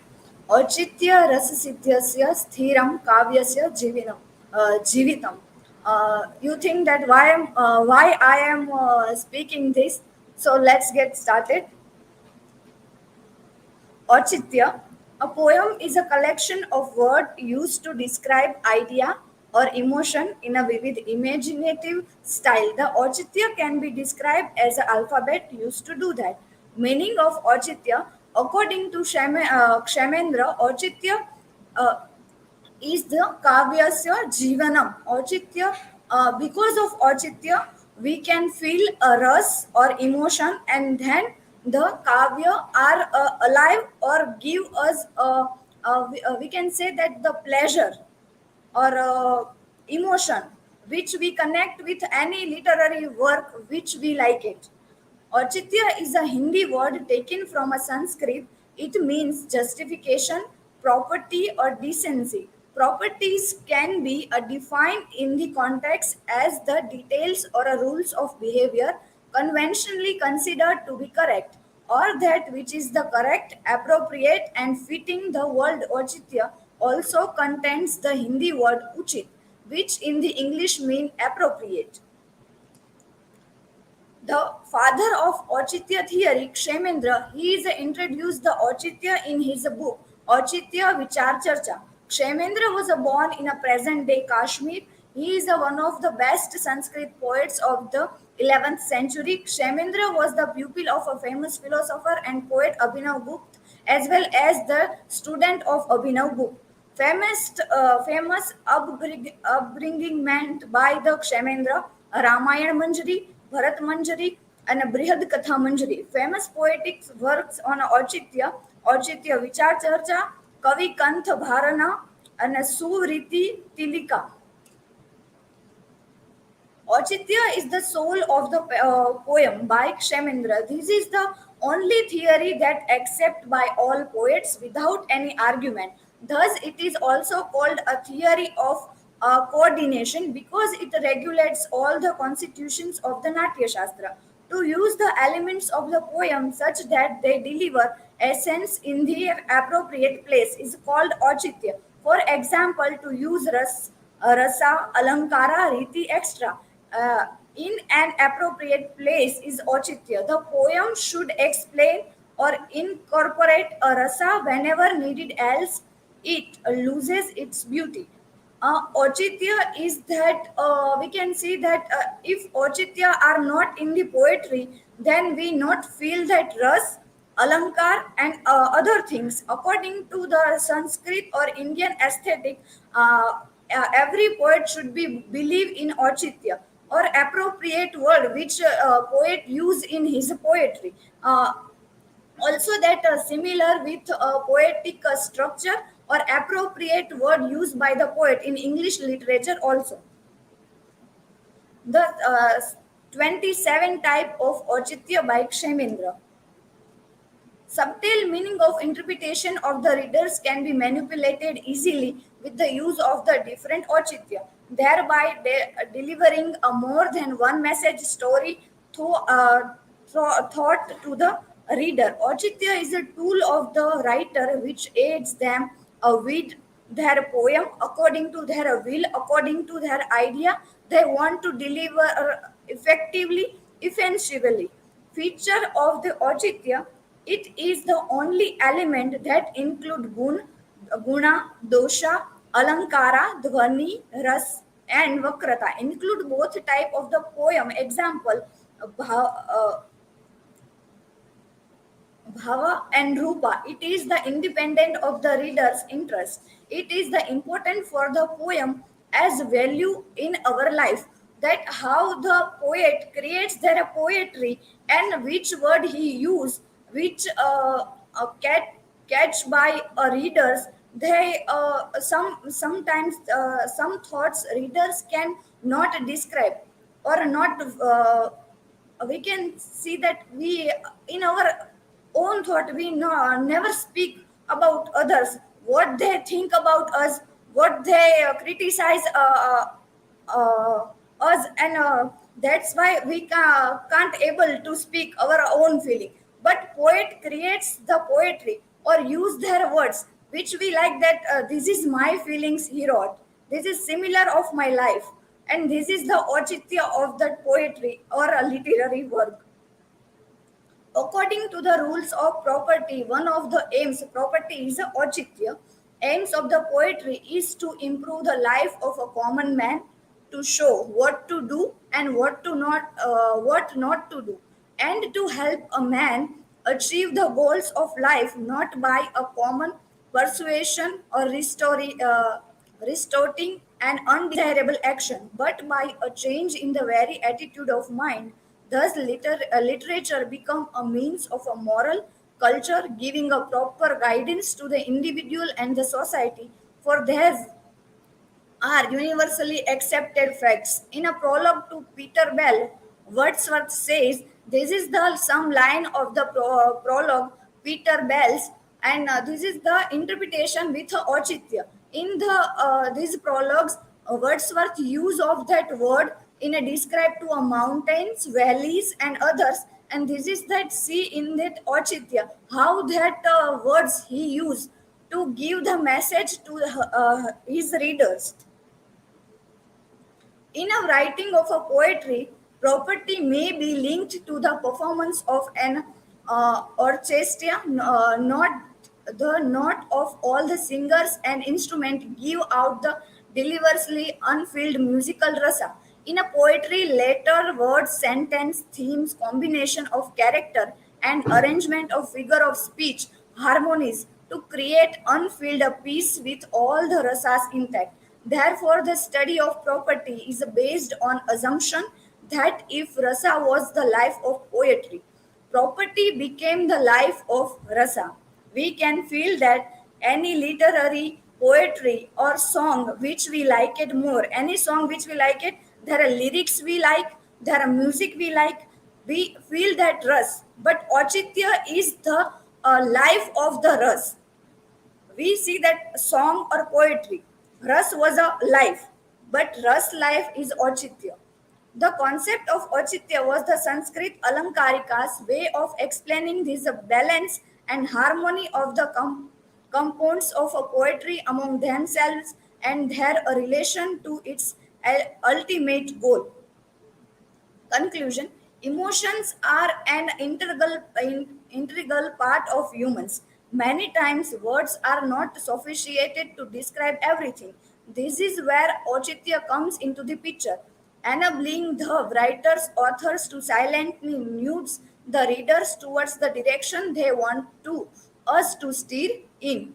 How that a reader or a poet use of the Auchitya which feel our thought. Thank you. Was my work cited?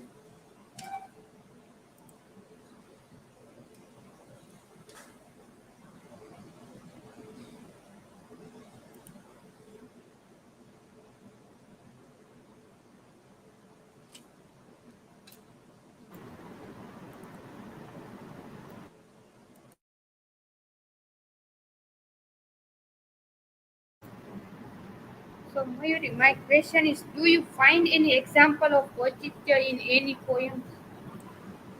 I give that example of Wordsworth poetry poetry in my PPT, but I'm not sure this is the poetry or anything.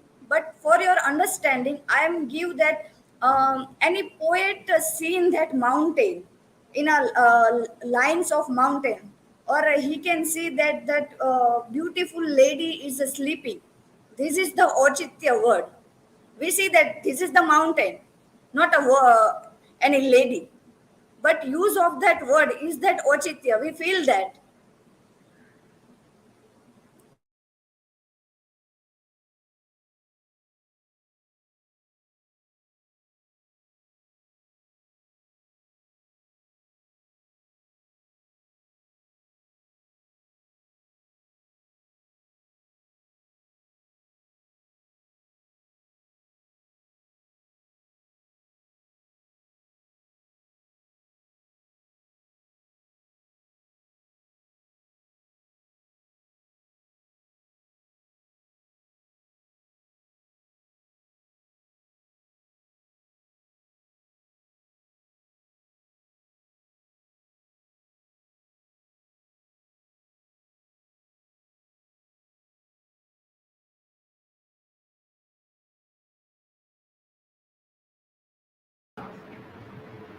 Mayuri, how many type of Auchitya?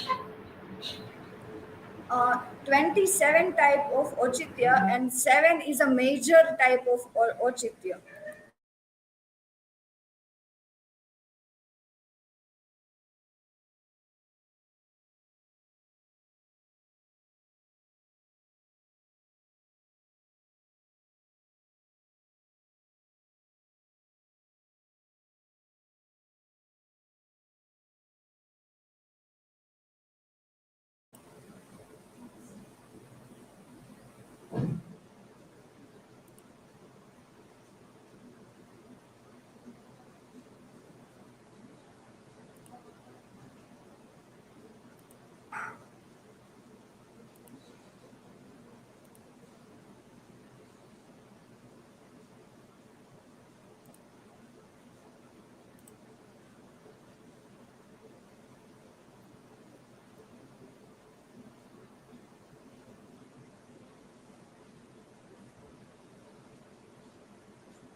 Good afternoon, all. Today I present about Dhvani theory.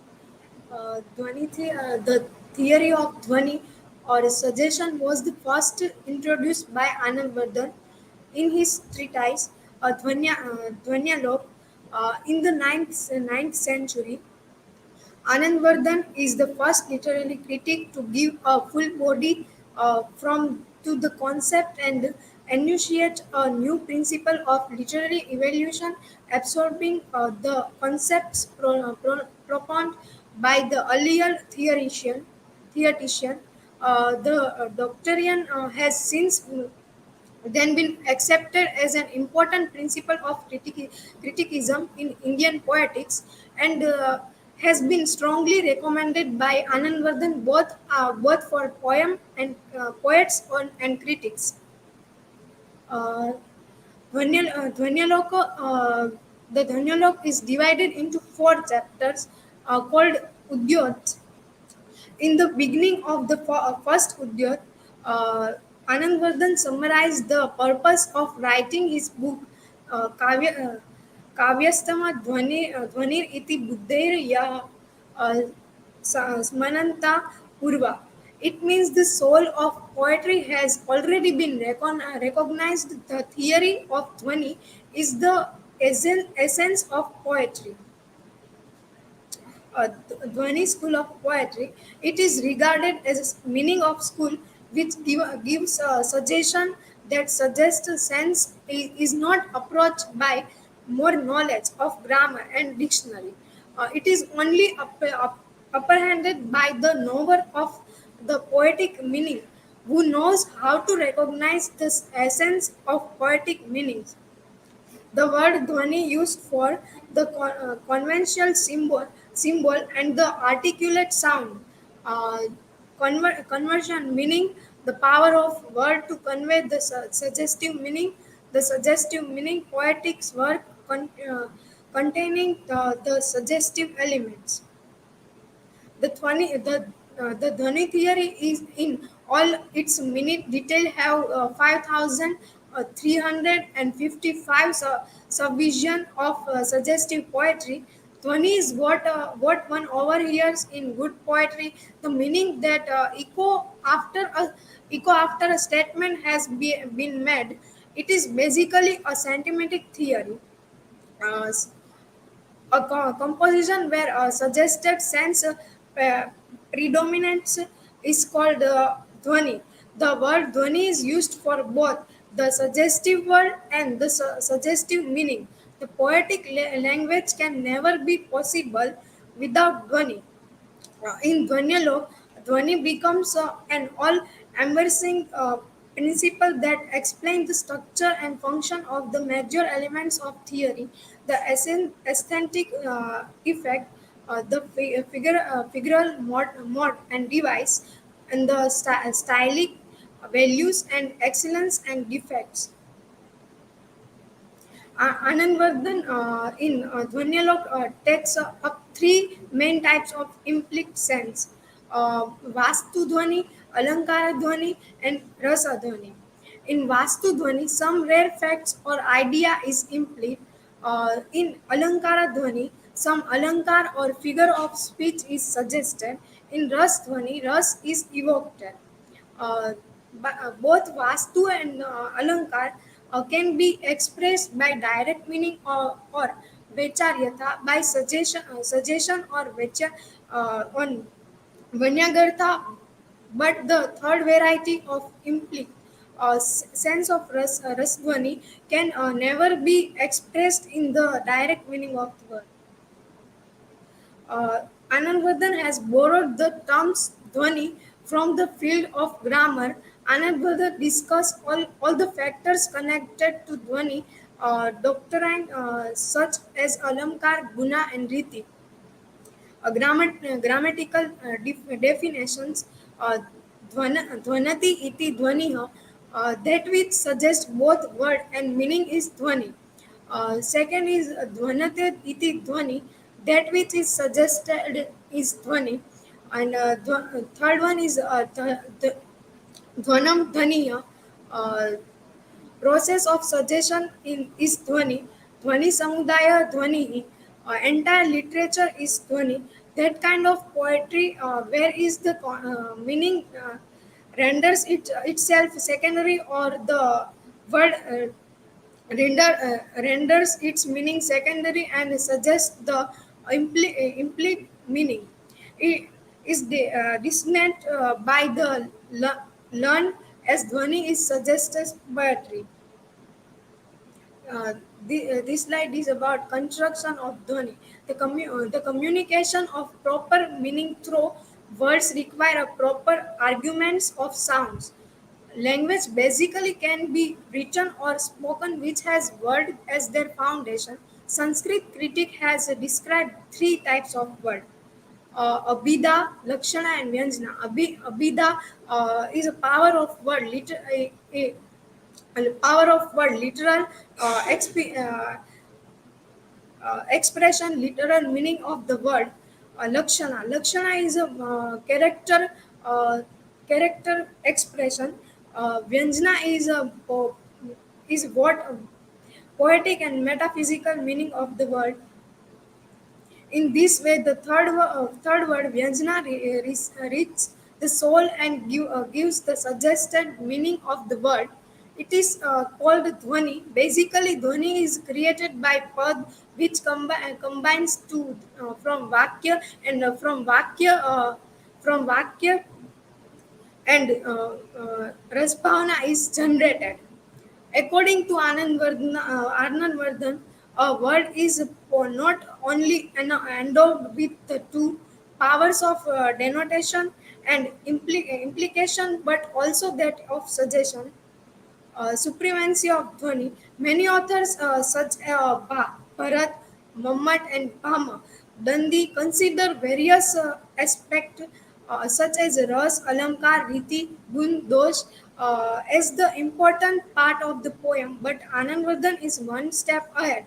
He said the above mentioned aspect were the body of the poetry.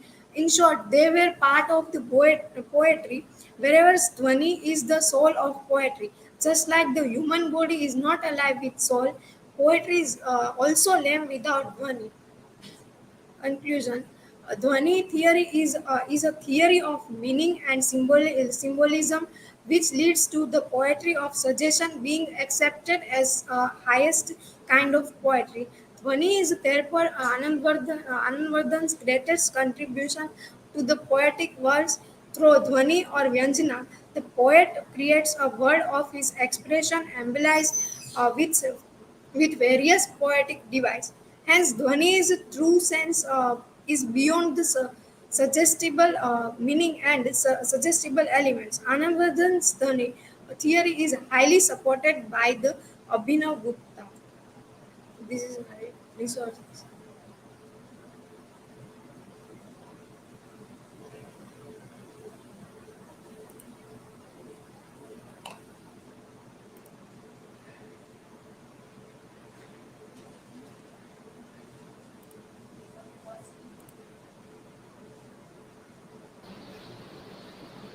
Khushboo, what is the relation between Ras and Dhvani?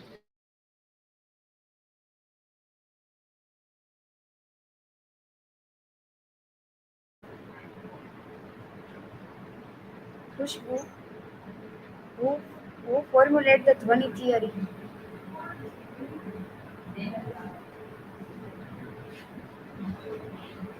Khushboo, who formulated the Dhvani theory? Anandvardhan format the Dhvani theory.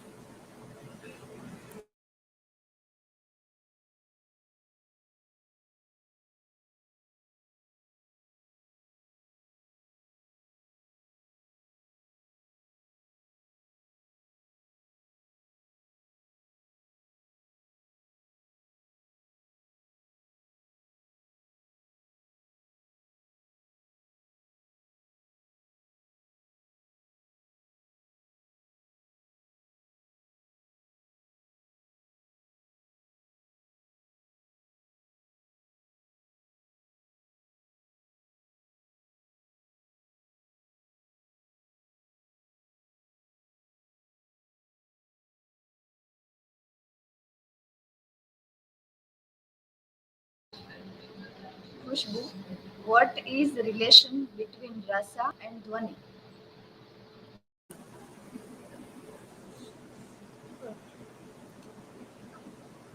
Dhvani theory is basically in a semitical language, and Rus and Rus theory and in the Rus theory uh, is a characters expression to come, and in without Dhvani cannot explain poetry of figurative language.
Yes, you can start.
So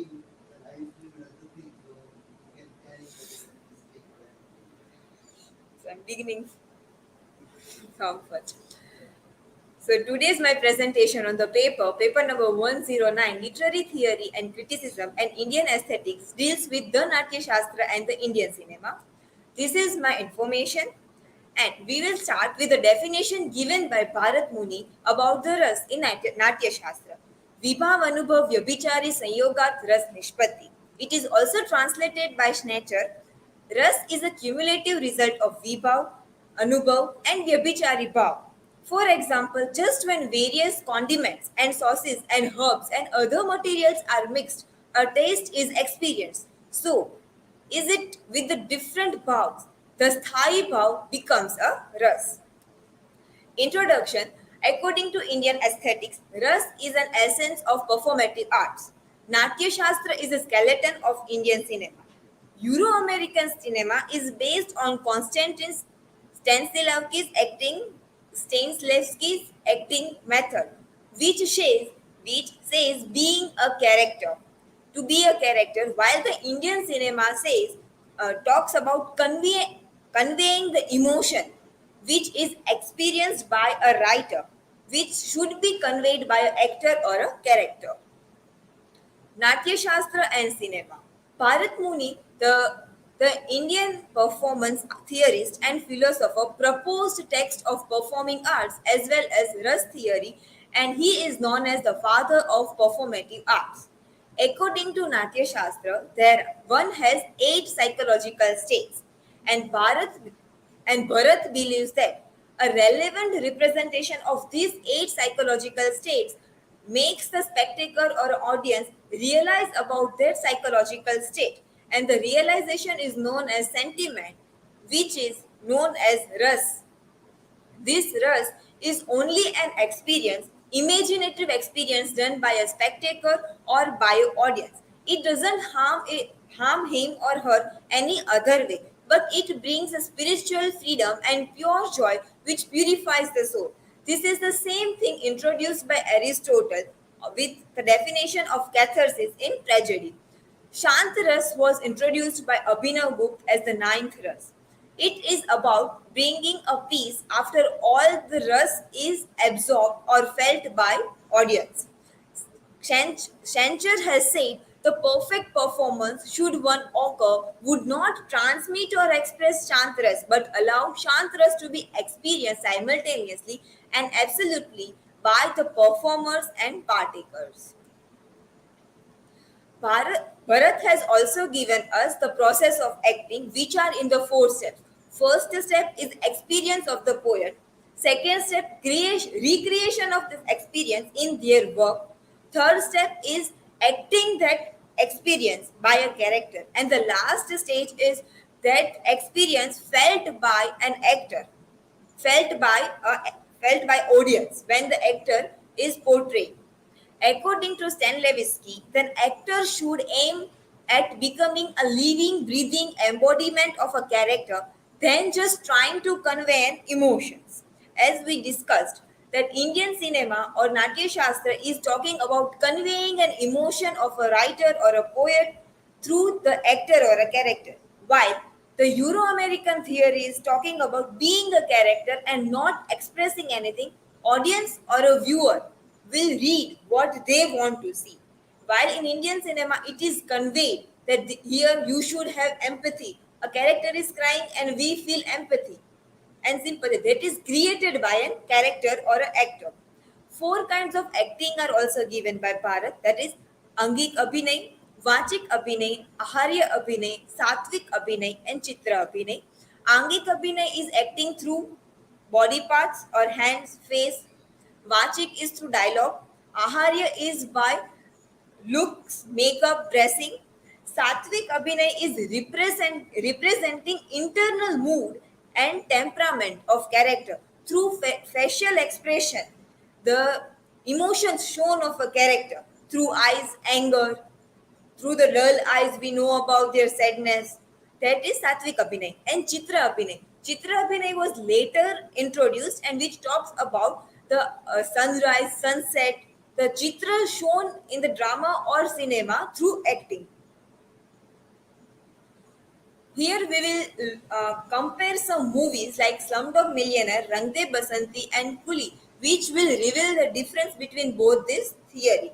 Starting with Millionaire, the actor who was performing the character of Dev Malik was Jamal Malik, sorry, of Dev Patel was Jamal Malik, who was a British actor and who was performing or acting according to the Euro-American theory about being the character and was not working according to the Indian cinema theory, that is transmitting or conveying the emotions. What happened due to that? They missed transmission of the emotions which was required in the story about morbidity, hopelessness, and the last victory in the movie of Dev Patel. That is the primary reason why the character of Jamal Malik is failing, as he is not able to hold the spirit of Indian cinema. Next, Coolie. Coolie movie is, we can see two dimensions. One is not following the Ras theory. It is a traditional Desi Indian cinema.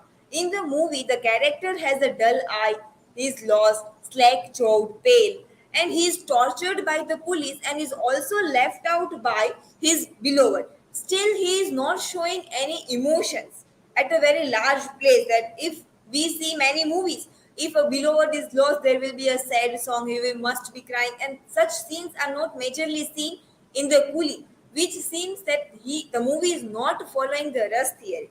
But the actor is Amitabh Bachchan, who is 40 years old in the real life, but he is playing the role of 25 years old, because here emphasis is laid on conveying the emotions rather than embodying the character. So here we can say that Ras theory is followed. Bollywood film is highly dependent on the nine ras. Hogan is saying the most common primary ras in Indian cinema are romantic and sorrowful. So Karun ras and Shringar ras is seen majorly in Indian cinema and Indian cinema is more around melodrama and romance. Along with this Karun Ras and Shringar Ras, we also see the Veer Ras majorly in the movies. Along with, even if the movie is serious, in a minor character, we do find Hasya Ras and Adbhut Ras also in the Indian cinema. Hogan has also said didactic work in India are no less inclined to use Ras aesthetic than are the works of simple entertainment. Indeed, didactic works over on the empathetic characters of Ras. The creation, sustaining, and enactment of the empathetic feeling is almost invariably central to the works that set out to cultivate a commitment of social ethics on the part of reader and viewer. Here, taking an example of Rang De Basanti as an didactic film. Here we see Ras, Hasya, and Adbhut Ras. Veer, Hasya, and Adbhut Ras in the first half. And the second half is about Karun, Bhayanak, or Vibhats Ras. As Rang De Basanti is focusing on the Indian freedom struggle, corruption of politicians, rebel against the colonizers.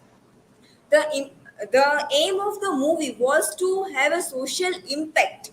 They want to arouse an empathy feeling in the audience. They want to lead audience towards the birth of rebellious emotions.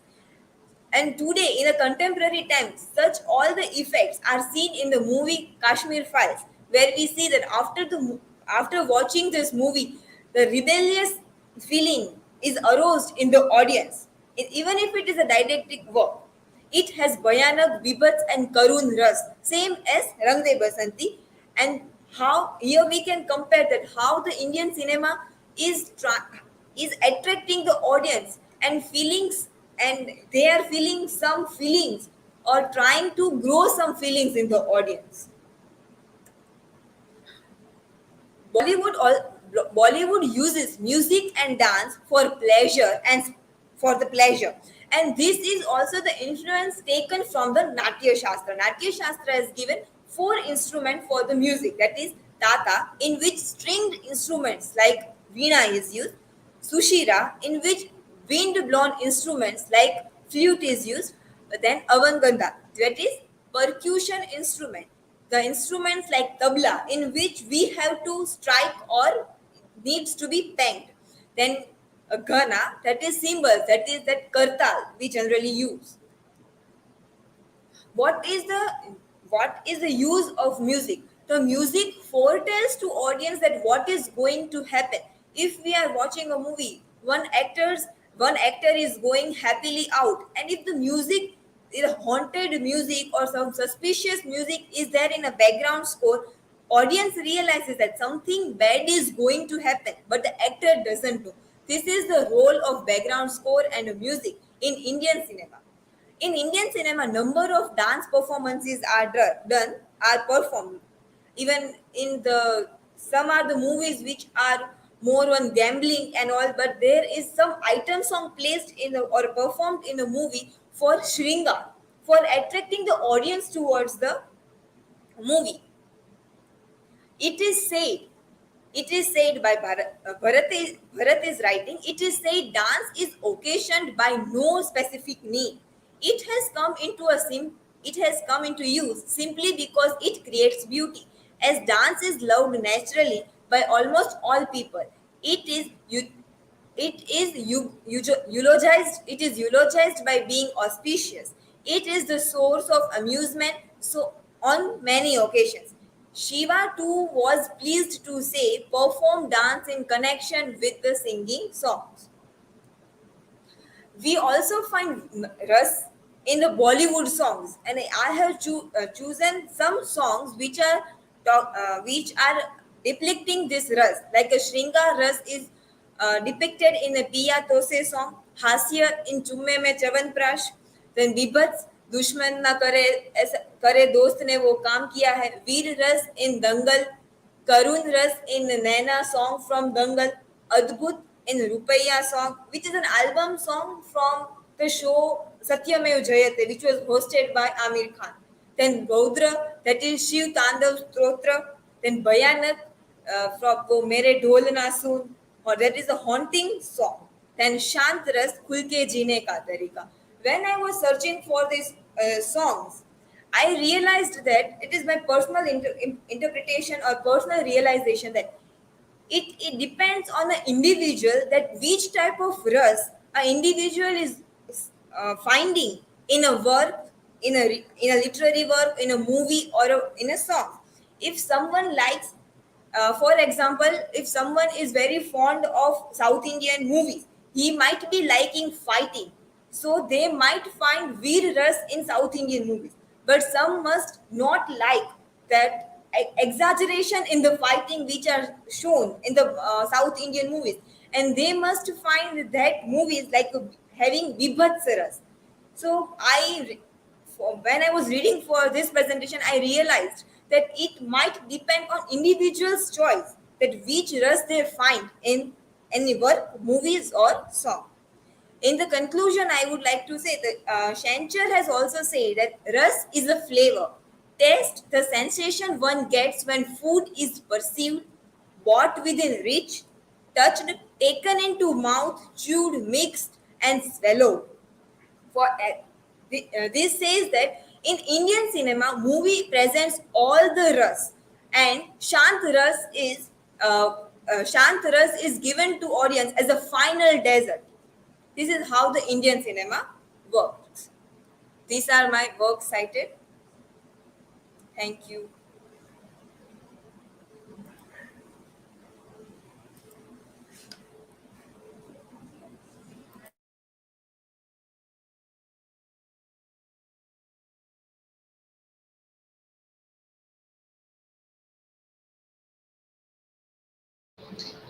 Jheel, what is the main feature of Natyashastra? Natyashastra is the work written by Bharat Muni which is talking about ras and how acting features, types of acting, and how acting is done.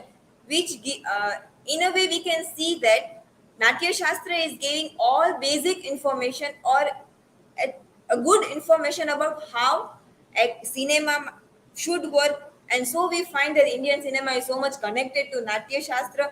It is giving good it is giving idea for actions and how everything should be pursued in performative arts.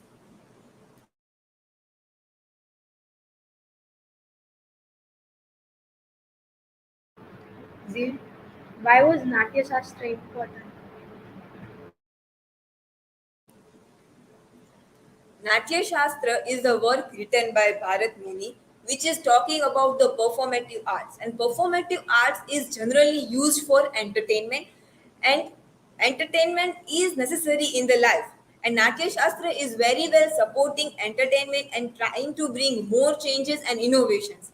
So, according to me, Natya Shastra is very much important in performative arts and which brings entertainment.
Visible. Good afternoon. I'm Nakum. Today's my topic is Alankar theory. This is my personal thrill. Alankar, Alankar theory is the written by Bhamaha. Is the father of the Alankar. Alankara is the was the Sanskrit poetism believed comparatives with he was the noted from the writing a work called Kavyanankara. This is a Kavyanankara. The book is the, related to the Alankar and is the sixth chapters in this book, and all his various in 300 1980, and the five in the first various is 69 various in the first chapter. He is the Bhamaha for country. He was known only by the reputation under the Kavya. Alamkara came to the attention of the scholar in the early of 19th. What is the Alankara theory? In the Hindu poetry, the like of the Alankar, it means the ornaments or the odd ornaments. The Alankar means the ornaments, and it is the primarily used to the uh, enough of the beauty of a poem or a kavyansh. Without use of the alankar, not to the means of the written by the poetry and the kavyansh. The language of the poetry is the different from the ordinary language. It is the embellished without the appropriate use of the figure of the speech. Figure of the speech make the language line. Anandvardhana says that when Alankar are used judicials, they are the soul of the poetry. Abhinav Gupta also believed that the Alankar are soul of poetry and not mere external. Mere thoughts and the emotions make only philosophy. They become poetry only philosophy. They become poetry only when they are embellished by the use of alankars. An important aspect of the poetry is that it is all charming and beautiful. Alankar allow poetry to express idea in the different manners for the ordinary use of the language. Anandvardhana says that about the Alankar, the event the figure of speech are directly expressed. They are the like ornaments on our the body. But when they are indirectly expressed or suggested, they make poetry even more beautiful and become the soul poetry. Anandvardhana rule of the use of the alankar.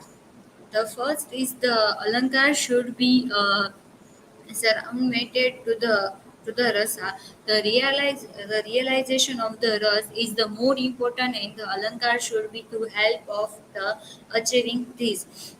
Without ras and the Alamkar, not to the core Kavyansh in the poetry, was the important of the ras is the same way is the important is the Alankar in the poetry. Another important is the rule is that it should be assured with bhav and the emotions deal with. The poem is the main of the ras and alankar. With the way of the bhav and the emotion is our poem. It should be naturally and easily introduced. It is the should not look like artificially imposition of this poem. Third, the poet should not take an extra effort in these introduced alankars. Boj classifies the alankars into three: Bahya, Abhyantara, and Bahyamtara. Bahya Alankar is conveyed with the shabdas or the words. They are the external alankars. These alankars like ornaments or dress worn over the body. Abhyantara Alankar is cornered with the earth or meaning, and they are the internal. Is they are the like uh, internal decoration like a cleaning of the teeth. Bahyam Tara Alankar is the cornered with the both Shabda and the Artha. These are like decorate on the skin applying chandan or kumkum. Types of the Alankar. Two types of the Alankar, Shabda Alankar and the Artha Alankar. Shabda Alankar is produced of the words, and the Artha Alankar is the sound. The supporters of the Alankar school thought of the poetry as the having of the body, which required to the ornamented these kavyarasa on one hand and the set of poetic figure. On the other were two main separate or extra of the uh, extents of the poetry. The body consisted of the group of the word which cannot devoid on the edible idea. As hence the body uh, the body constituted of the two basic elements sound is means the shabda and the sense of the artha. According to the Bhama, According to the Bhamaha, what is consummated kavya was the combination of these two elements. But the kavyasya of the poetry never shine without proper ornaments in the form of poetics. Figures and hence these are estimated just as the face of the Delhi's, though the beautiful legs, luters, and the unroads, so is a poetry. The employment of the alankaras is the characteristic of characteristic of feature of the poetry, like the factors and convert the matter of fact. The speech into the poetic speech and the grammar of the judging is word, while the Oriental speech is the side and the legs. Ornamentations poetry is marked by the strict turn into the expression. Apart from the treatment of a figure, the Alankar theory also devoted attention to the impropensions of poetic qualities. In the exclusives of the flow of poetry, is the expandiment that contribute to the produce applied. Hence, the goal of Alankar theory is primarily conveyed with a formal establishment of the external aspect of Kavya. Alankar divided into two, Arthalankar and the Shabdalankar. Arthalankar divide the four part, and the Shabdalankar is also five. The most common Shabdalankar you might find in the Hindi poetry or the English, the first of the illustrationary Anupras, in the other name is Varnanupras. When is the content word to repeat seriously more than once? In this alankara, we is one word is the repeated to again and again. For the example is gher gher ghur gagan. Here the gha is the repeated in the three times is the yamak alakar. The vein is the same word repeat more than once, but each that is the time meaning is the meaning of the different in the word. For the example is the sajna hai mujhe sajna ke liye. Here is a sajna means to the first is the makeup and the second sajna is the lover. The third is the slash. When a word used once but is gives more than one meanings. The example is the Madhuban की छाती को देखो सुखी इसकी कितनी कलियां. Here is a kalia means the flower that is not fully blown. The young and the young children. Poet wants to describe a scene where a madhuban. This means the garden is lacking, both the blushing flowers and the young children. And is most common the artha alankar that you might find in the Hindi poetry are the first is the shimi, is the upma. When a person think is compared in words with a similar but a famous well-known person or things. The example of is the Taj Mahal Sagar. The house like the Taj Mahal. Here the house is compared with the building which is the famous for its beauty. The metaphor, this is a rupa.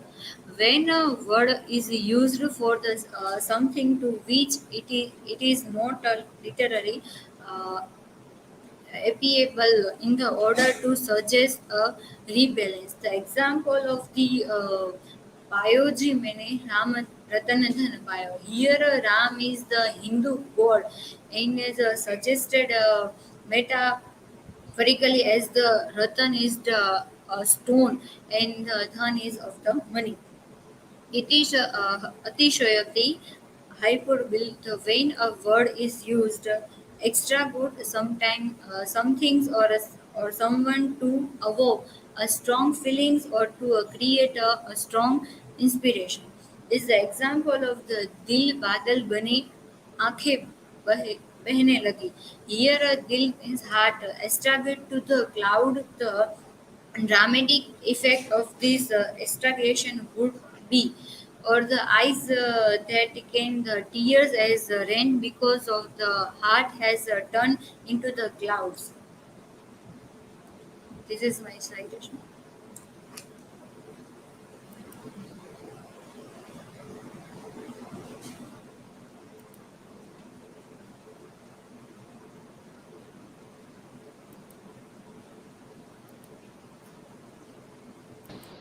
Janvi, what major difference the use of Alankar makes in songs or poem?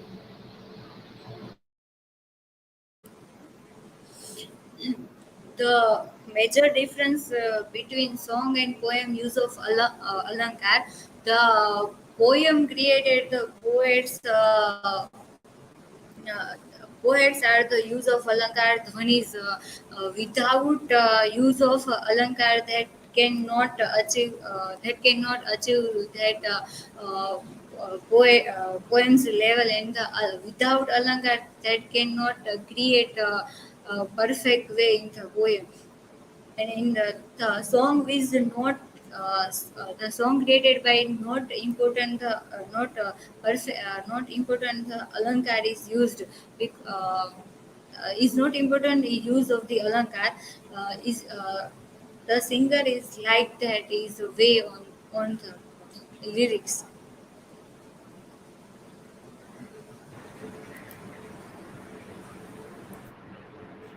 Janvi, what is meant by Alamkar to the Indian aesthetics?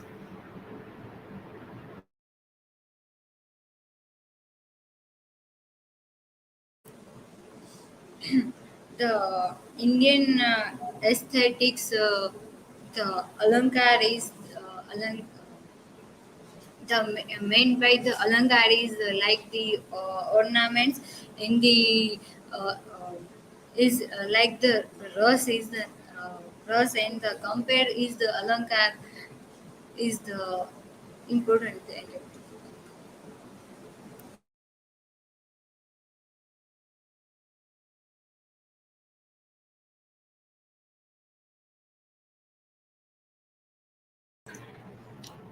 Before I give feedback from there, a few comments on this.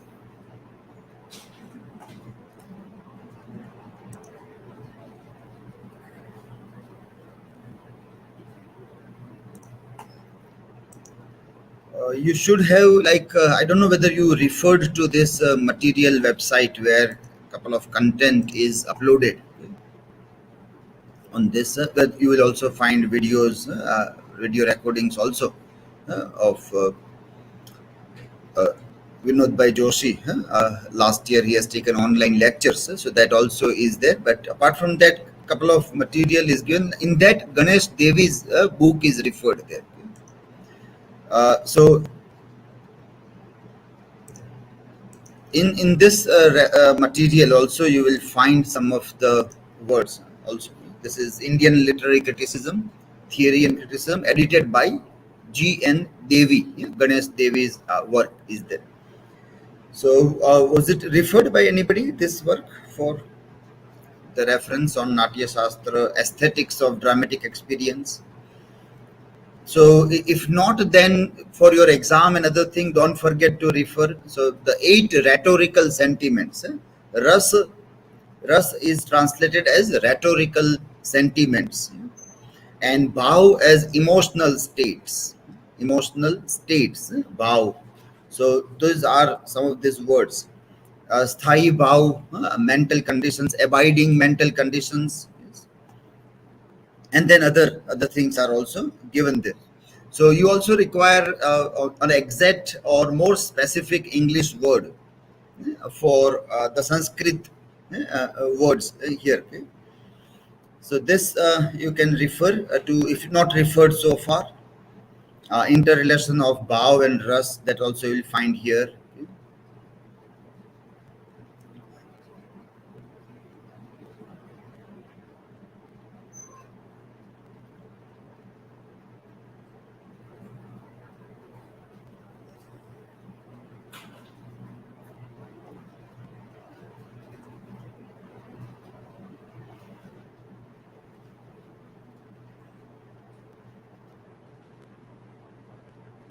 And in this, this one also is important. Model spectator.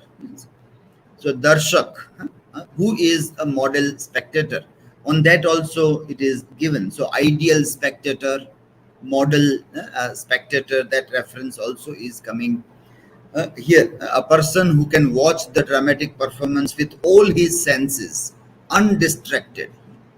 That person is a pure and honest, is expert in judging the pros and cons, who can ignore a fault, and lovingly appreciate merit, is to be regarded as a spectator in a dramatic performance. And then several things are given. The different kinds of spectators. For a child, may love some kind of things there. For a brave person, for a young person, there are always different things which will always attract their attention. Also, untutored man, that is Murak. For Murak, things may be much different. So, what the spectator is seeing. So that also have a look. This is translated by G.K. Bhatt. G.K. Bhatt's translation of Sanskrit Natyashastra is considered as one of the authentic one also. So G.K. Bhatt has translated this from Bharat Muni. And then few other sources were also there. The theory of Ras, this also is a good article by Pravas Jivan Chaudhary. A gesture link is given there, and this PDF copy is made available. This one by Pravas Jivan Chaudhary. The theory of Ras also can be referred to. Okay?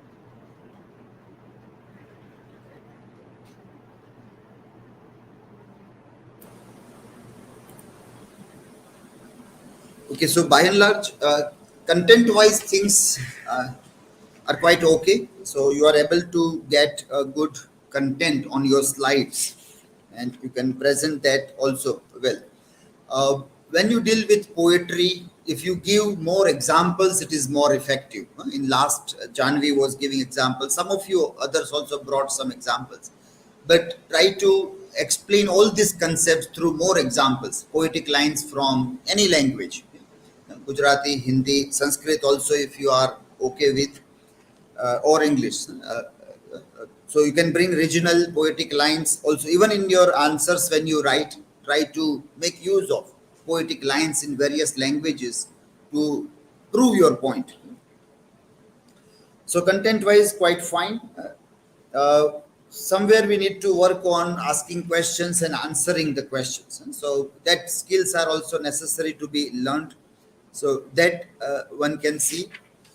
In citations, some of you are still making the repeated mistake. So I'm not concentrating on that now, that you are mixing APA, MLA style, or somewhere the writer's name, last name should go alphabetically. It is not going there. So these are repeated mistakes. So I'm not pinpointing those things. Vachchalata presented well. That was also good presentation. Sangita also improved from the ongoing ones.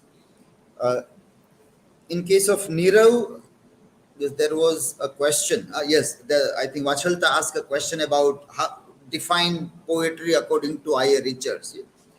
Now, in this question, how you can answer this, that there is no exact definition given by I.A. Richards of this. So you can approach that question that you are not aware about if any particular definition is given by A. Richards. The way Wordsworth has given the definition and whose definition is more popular. So in that context, you do not find I.A. Richards giving. But he is talking about nature of poetry. He is talking about what is the aim of poetry, what is the nature of the truth in poetic diction. These things I.A. Richards is talking about.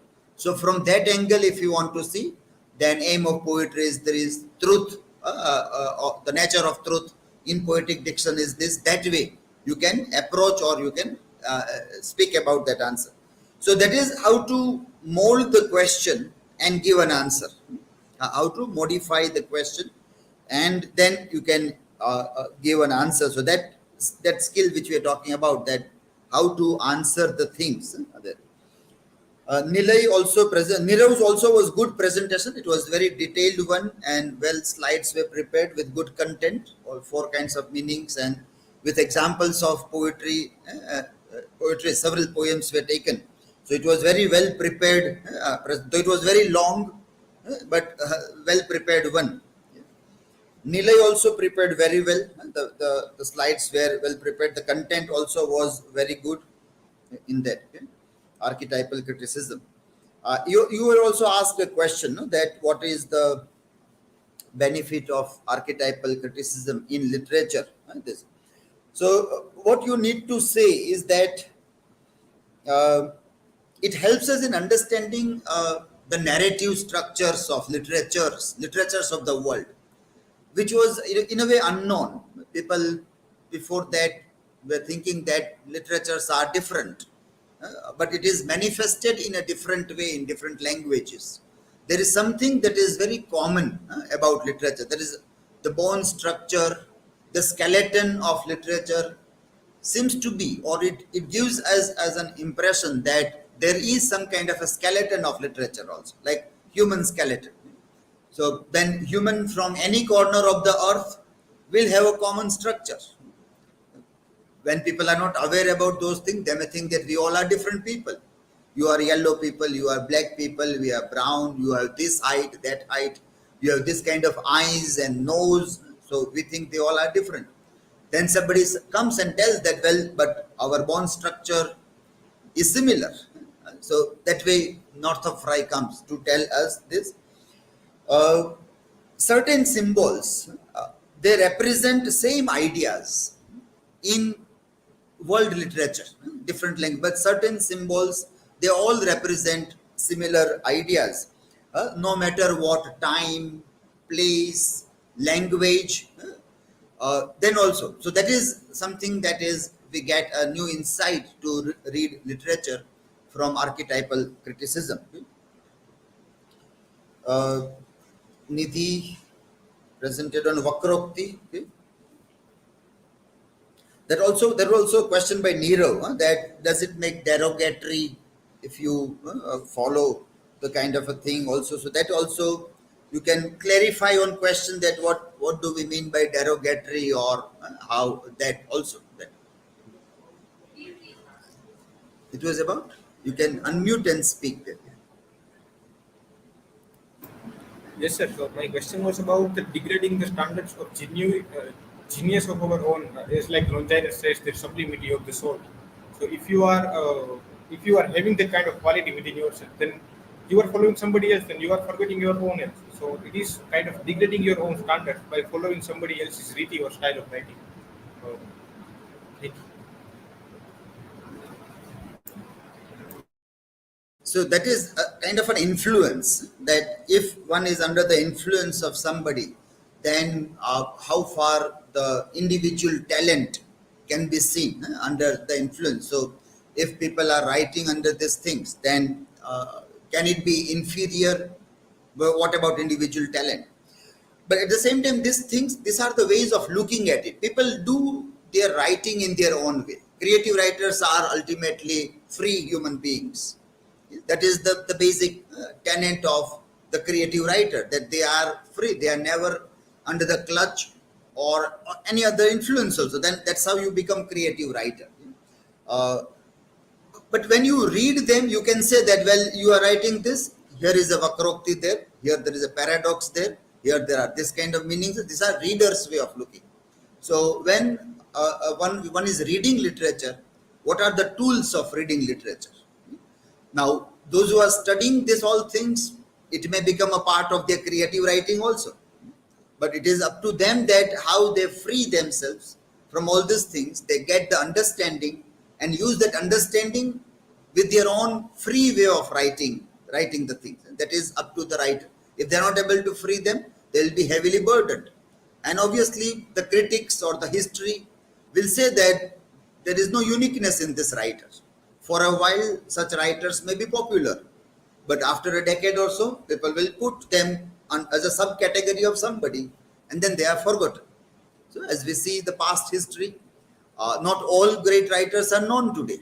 Very few are known there. So because there was some uniqueness in that. And all this Vakrokti, Dhvani, it is a way of looking that this is how literature is there. And quite interesting to see that way back, this many years back also, there was such an in-depth analysis of literature. Very in-depth analysis of language was also done. So very deep thinking was done by these people more than 1000 years back also. So that is, and that helps us today also to read literature. Nehalba, you need to improve, yes. Jung, Carl Jung, that is how we speak. You have not attended most of the classes. So some of the simple words also you are not able to grab properly. Mayuri also presented well. Yes.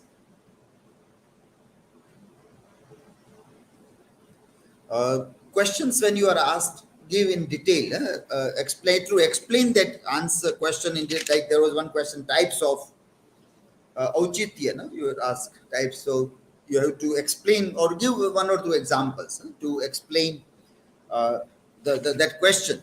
So try to get that question properly or modify it with your understanding and give something, give some little bit of detailed answer, at least for a minute or so, 60 seconds, 90 seconds.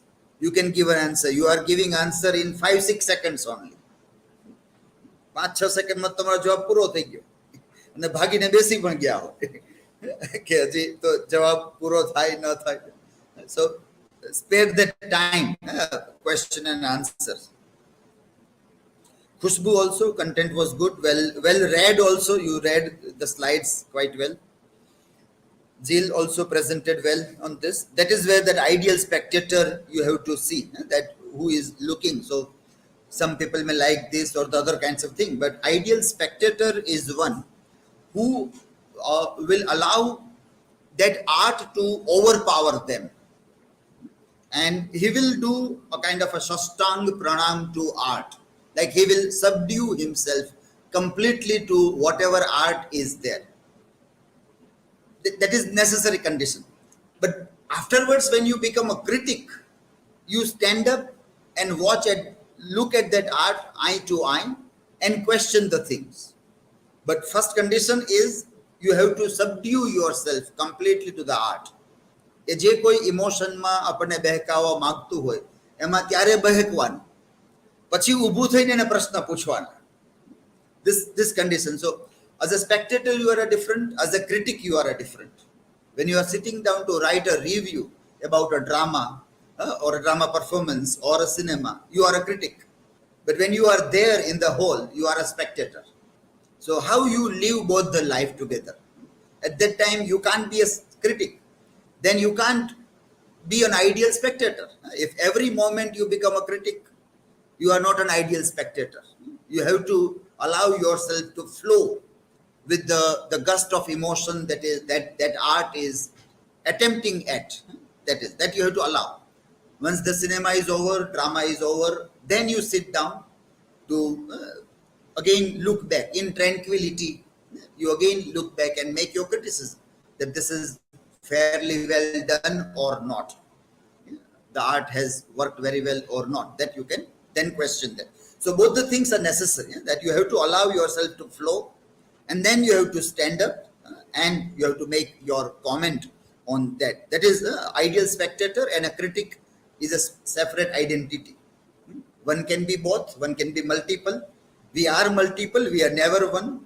Walt Whitman, the American poet, has said that do I contradict myself? Yes, I do contradict, because I contain multitude. There are multiple voices within me. So today I say this, tomorrow I say another thing. Do I contradict? Yes, I do contradict. Very openly he says. Now that is not a hypocrisy. That is not you accept that here I am this, there I am that. Here I will speak this, there I will speak that. So that is where, as a spectator and as a critic, you have to keep on changing your roles also. Okay, last Janvi also presented well with some interesting examples.